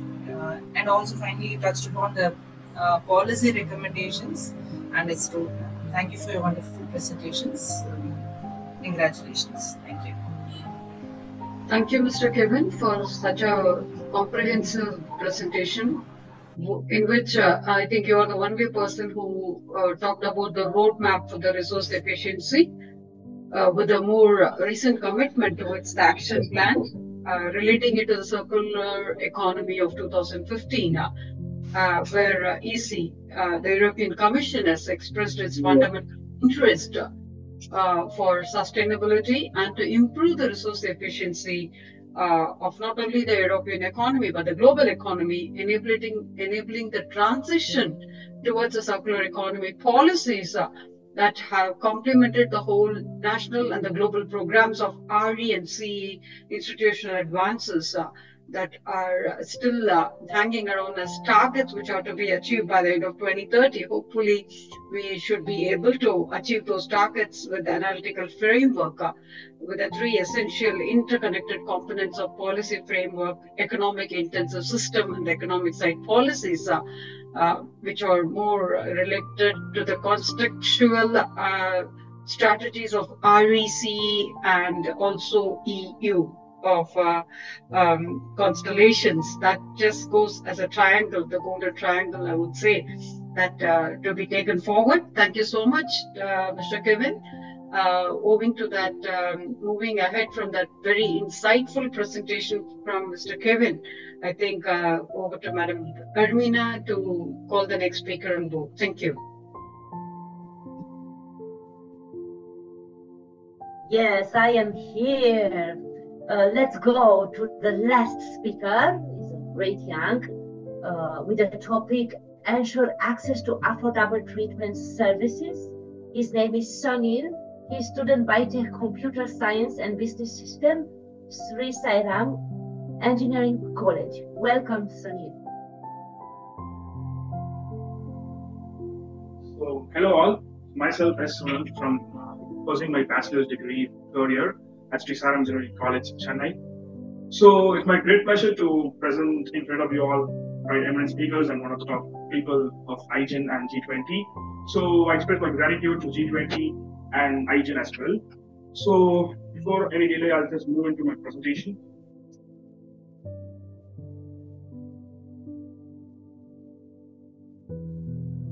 Is my screen visible? Yeah, it is loading again. One second.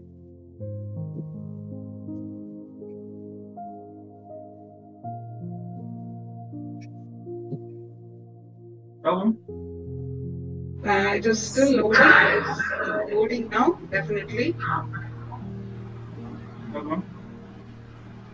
Yeah, but you should take your presentation to the screen, the pointer to your presentation. Yeah. One second. Is my PPT available? No? Yes. Fine. So today I'm here to talk about point 2, which defines ensure access to affordable treatment services. Let's move on to the presentation. So in olden days, the treatment was considered in 3 major ways, which includes superstitious belief, where diseases are often attributed to imbalances, evil spirits, or humors, which are the fluids in the body, fluids present in the body. And the second one is bloodletting and leaching, which includes a process of removing blood, was believed to restore the balance and treat various ailments through harmful conditions. And the third one is the most vital treatment, which is being carried out till this modern age, which is herbal remedies, which includes plants and herbs that are commonly used for medicinal purposes as well. So move to the next slide. Going into the causes and effects, we have 2 causes, which includes individual problems and societal problems. Individual problems addresses the increased morbidity and mortality, which includes death rates, increased in death rates due to lack of medical treatments.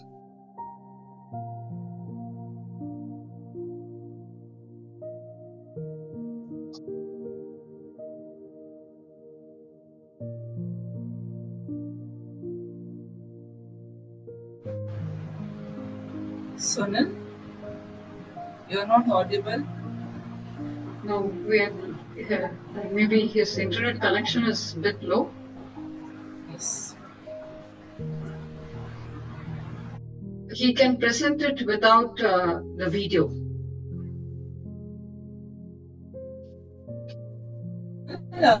You can switch off your video and present.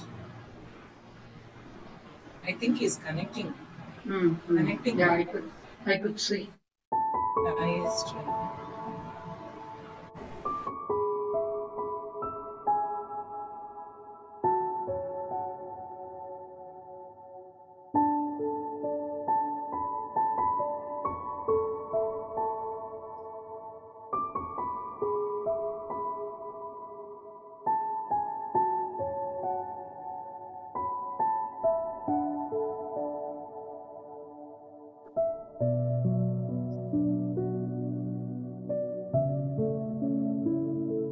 If there is any way that we can help Mr. Sunil?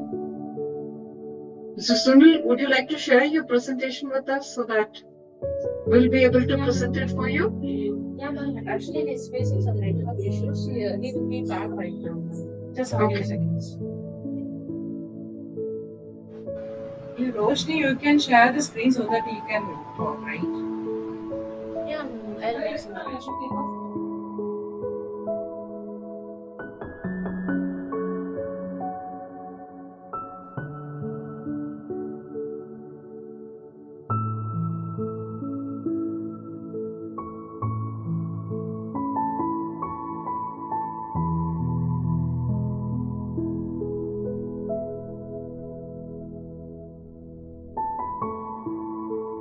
Mr. Sunil?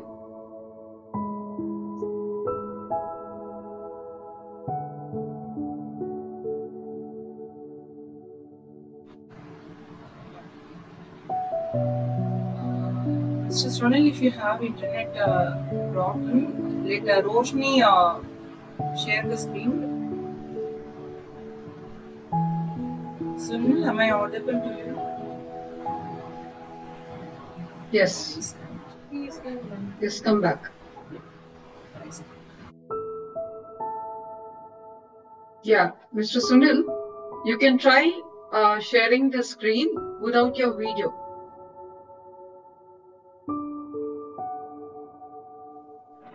Just can share my screen here. Yes. You switch off your video. Okay, sure.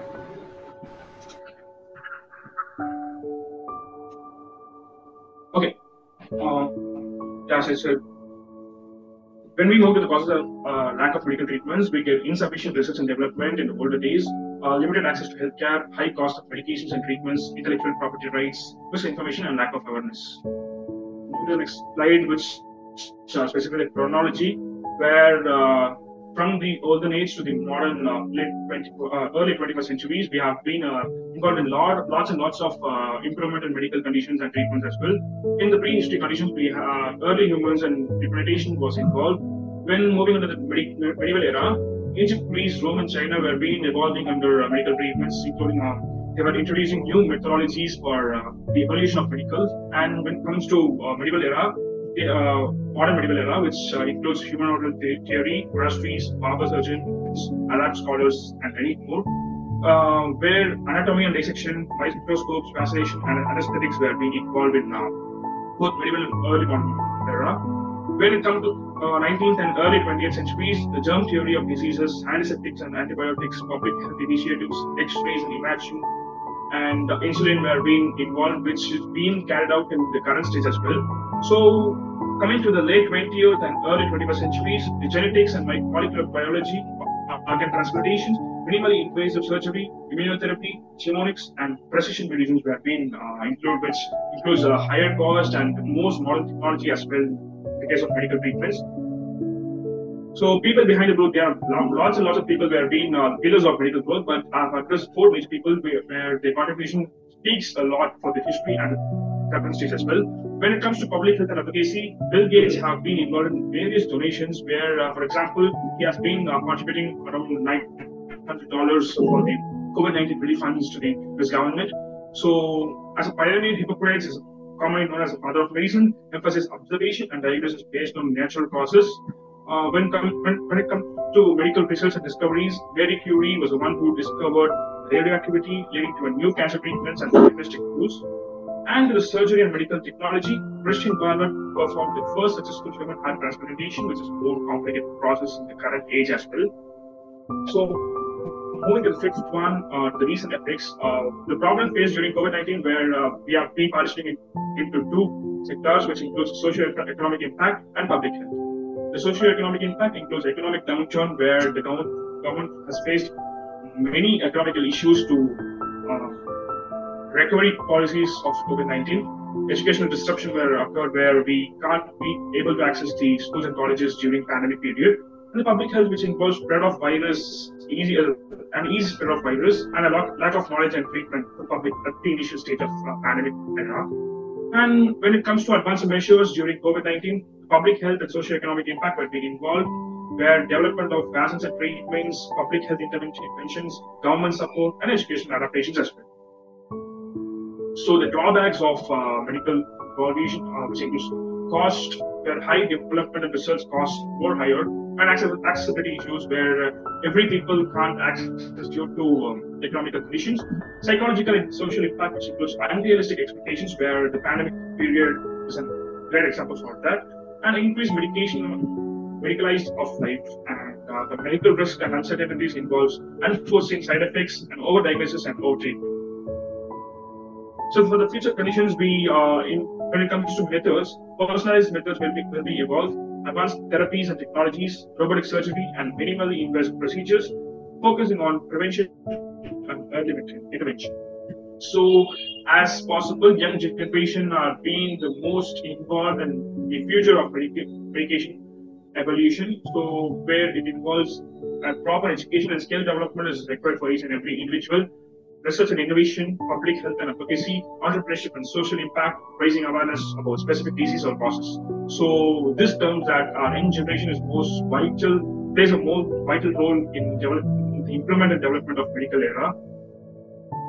So thank you. The purpose of medicine is not to cure, but to restore the body's capacity to heal itself and rise. Thank you for providing me this opportunity.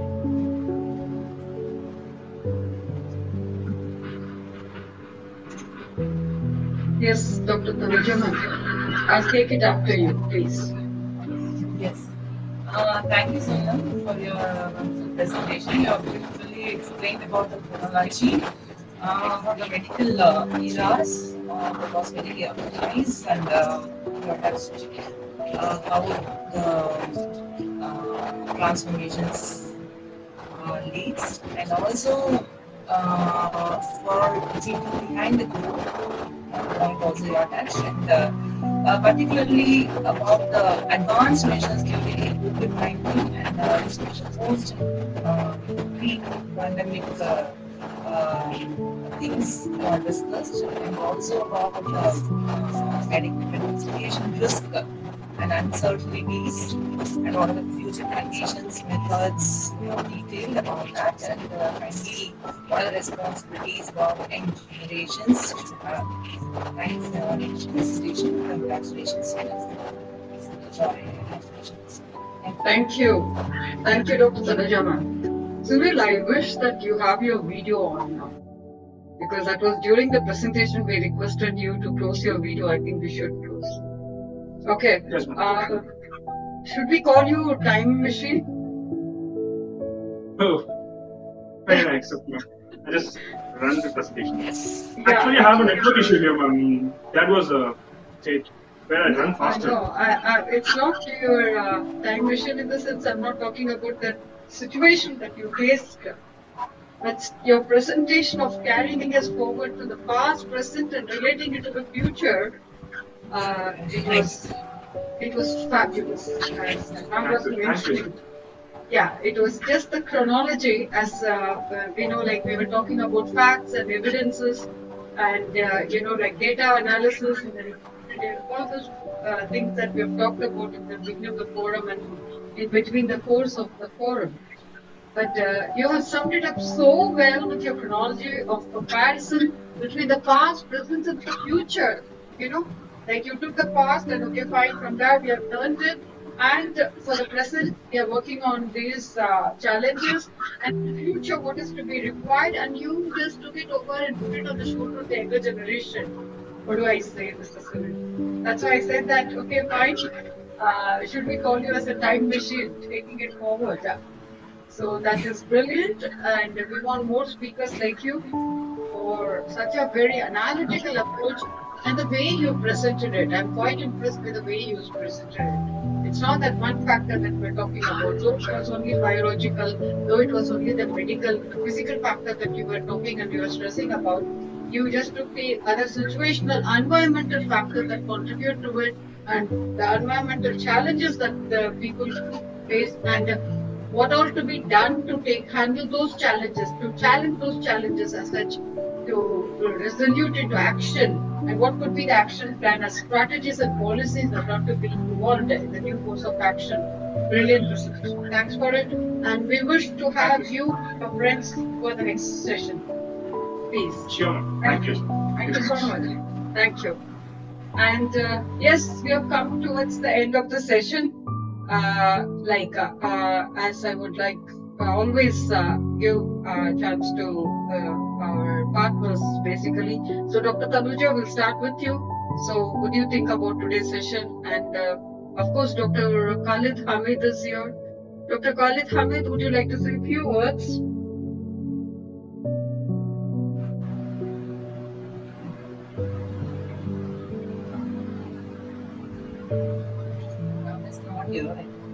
Yes, hello? Yes, sorry, yes, how are you? Yes, we're good. Yes. We're good. Thanks for Sorry, joining us. Yes. Yes, thank you. It's amazing, actually. Thank you for your support. It's really, really amazing, fantastic work. But I'm so busy to arrange for my traveling. I have a conference in UNESCO. It's really, I'm so busy, but I'm happy to attend your event because I learn a lot from you, Doctor. That's your really amazing work. I'm so happy for you, and also congratulations for successful event you did before. Successful. Thank you. Thank you, Dr. Khalid. Yes, Dr. Tanuja. Yes, ma'am. It's a really very informative session, ma'am. All the speakers, they have covered the entire point, particularly on the waste management, and we are very proud to have the young champs, school students particularly, for the commitment they have taken. That is really wonderful, and we got some informations, the presentation, how they did. It's really wonderful. Thank you for creating such kind of pointers and then encouraging the young champs in our forum. Thank you, ma'am, and that's all about our forum. Thank you. Thank you. Thank you. Yes, Miss Ermina. No, yeah, I am here. Every type of action in our lives has an impact on the environment, and we need to start by realizing what it is. I don't expect each of us to account for our every action, but a basic level of awareness needs to exist. Was an honor to be part of this great meeting today. I want to congratulate you, my dear Srividhya, because behind of this wonderful meeting is your huge work. You are a great organizer, a great manager, I can say, because when you do a project, you must have the management of time, the management of team, and every it's surrounded by this word management, and you are great. Thank you so much, and thank you to all the people who was with us today, to all the speakers, all our panelists, and let me the pleasure to say again, our panelists, the expert, Dr. Virginia Rivera, Dr. Adebisi, Dr. Tanuja, Dr. Sais Prana, our speakers, great speakers, Mr. Diolu, Mrs. Subia, Kevin, Dakshita, Cyrus, Sakchivel, Gayatri, Dr. Vishnu, Asan Saheb Fashia, Sunil, and Bharti. Thank you so much. You was all great presentation, and see you next time. Very true. Thank you, Doctor. Thank you, Ms. Arvina. That was today is actually a wonderful day, definitely. And like it is really realized it's rational. That's what I'm overwhelmed with joy. Like when we talk about circular economy and everything, some good learning I had in the half of the mid of the day, I would like to share today. Like it's from the renowned economist, Mr. Robinson, said the theory of means and ends. That is where there is a requirement and where there is a resource. How to connect it. There is always a requirement, there is always a resource. And the connection really makes it the whole thing meaningful. And as we all know, the human wants are unlimited, whereas the means and the resources are always limited. Therefore, the economic theory brings up the consciousness of maintaining the balance between the needs and the availability of the means. Therefore, what is very important, somebody has mentioned already there in their presentation, the prioritizing our needs. There is always a room for people's need, but there is no place for people's greed. That's what the whole planet is all about. And hence, the need is to be planned in the way of economic development, where it is the whole revolution of the economic development of an individual. It starts from a self-individual. It is from the individual, from planning the economic development and the best utilization of the resources which are available. From self, it inflicts the family. From the family, it is forward to the society. From the society, it is moved to the community. From the community to the particular state. From the state to the national level, and then to the international level, and then it affects the whole globally. So this is how the infliction goes, and it inflicts the whole world. And the net of all resources is so summarized in value in terms of money that will include, that is held in command with the country and the resources that are being imported, and also avoid the availability of you can take anything and everything under the sun. The availability of technology, infrastructure, population, people, HR, resource, anything and everything that goes that contribute to the gross national value, product value. That's the important measure for any country's future development. So people should have a watch on that particular word. That's the gross national value that we need to think about. And how does it contribute? It's a fair income contribution or the distribution of the need and the want, satisfying that thereby we are able to satisfy the needs of all the citizens of the country and then take it to the global level. So that's how the theory of then comes when it comes to the theory satisfying to the global level. The theory of scarcity comes. That is, we are not able to satisfy the needs that are required at the global level, such that there is a conquer of need from the resource.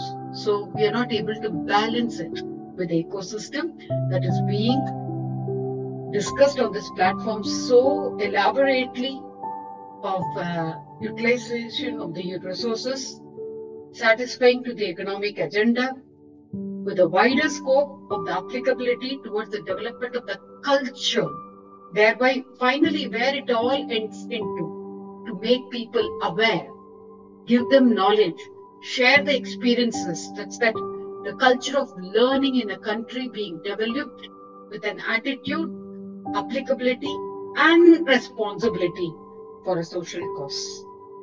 So definitely, when we develop such a human-centric approach with a holistic application of the concept that is being involved into, such that when we talk about economic development, income growth or employment, employability or the standards of life, which all contribute to the prosperity of the nation, when we develop this kind of a culture, whom should we give the mantle to? So wholeheartedly, we all say that we will give the mantle to the younger generation, the youth, who's going to take it forward. So on that note, with big salute to our younger generation. So we will meet again next week with another beautiful topic. Any guesses? What could it be? Any guesses? When we talk about resources, yes, Dr. Khalil. Yes, I think, Doctor, about the technologies and also how we can create a platform special for ladies. if we can share that something, also training for ladies, and also if we can add also multilingual, because maybe there is many ladies around the world, maybe they don't know more in English. Maybe if we can share also French or Spanish or Chinese, maybe we can find it more. I'm sure for that. Especially Thanks Arabic. for that. Yes. Sorry, Dr. Khalid. I would like to mention in this platform, thanks for the suggestion. And we already have an expert here. What do you think about Dr. Ermina? She can speak 16 languages. Oh. Am I counting it less, Ms. Ermina? Oh, yeah. So very soon, thanks for the suggestion, and we will come up with that, and Madam will be able to help us. So, if time permits, she's a very busy lady. She just sits at with a very smile. That's amazing. But she's a very, very, very busy lady, but very competent. Yeah, that's amazing. I like it. Yes, yes. And one big role model, really, for all those who have to follow and who thinks that hardship, 99% is perseverance and 1% of luck. That's what she believes. So she's always on the work. Really, hats off to you. Thank you. Thank you. So that's good to hear. Yeah. We are able to get you. I think next we are going to address on health right now. True, very true. Thank you so much. So next week, it's Think of Health that we are going to address. Women's Day. As Dr. Khalid said, they think, Women's Day. But we will be talking about health. Maybe health for women, health for all. Thank you so much. Thanks for those eminent speakers. I know what to call. And such a brilliant support. I'm overwhelmed with joy. I'm overwhelmed with gratitude for all your contributions. And it doesn't stop here. As I always say, coming together is just a beginning. Staying together is a process. Yes. Working together is success. So we all should start working together such that we are able to take forward, carry forward in our journey to realize our objective. Our objective is not today's session. It's way ahead, way forward. Sky is the limit, and it doesn't have such a limit. Yeah. I much appreciate your powerful knowledge, Doctor. I'm so happy. Very successful for your all events. Thank you.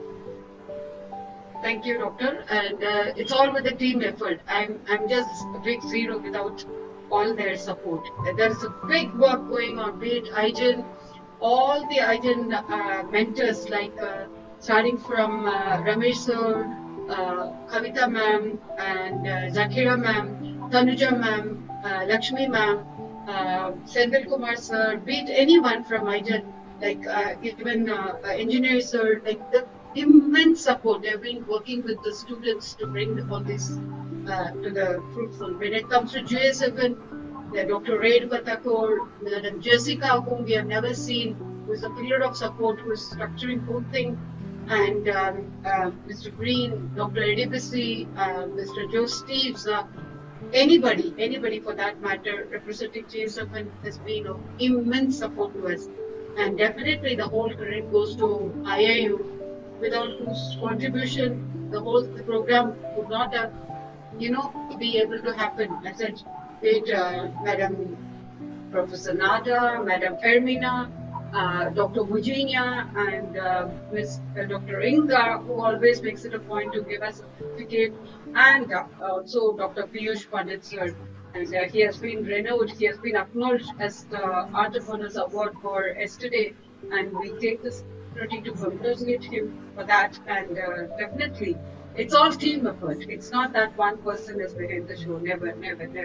It's all team effort. A brilliant effort by each one of them, and each one of those contribution is so precious, so very precious. We hold it very close to our heart. It's so very dear to us. Thank you so much. Thank you.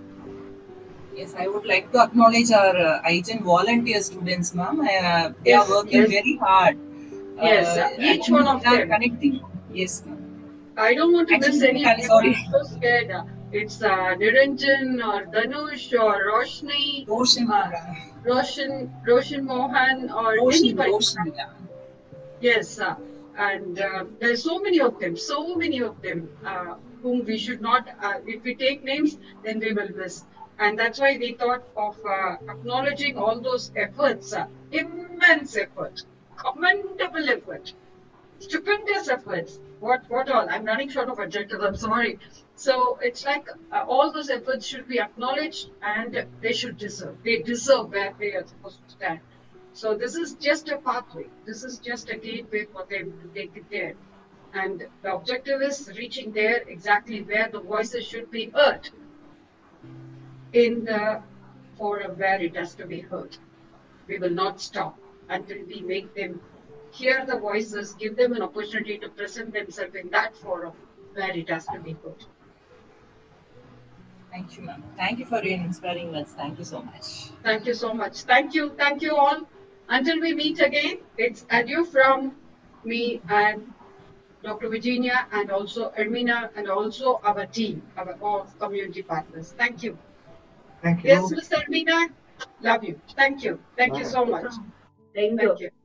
Thank you. Take care, everyone. Bye-bye. Take care. Bye. Bye. Bye-bye.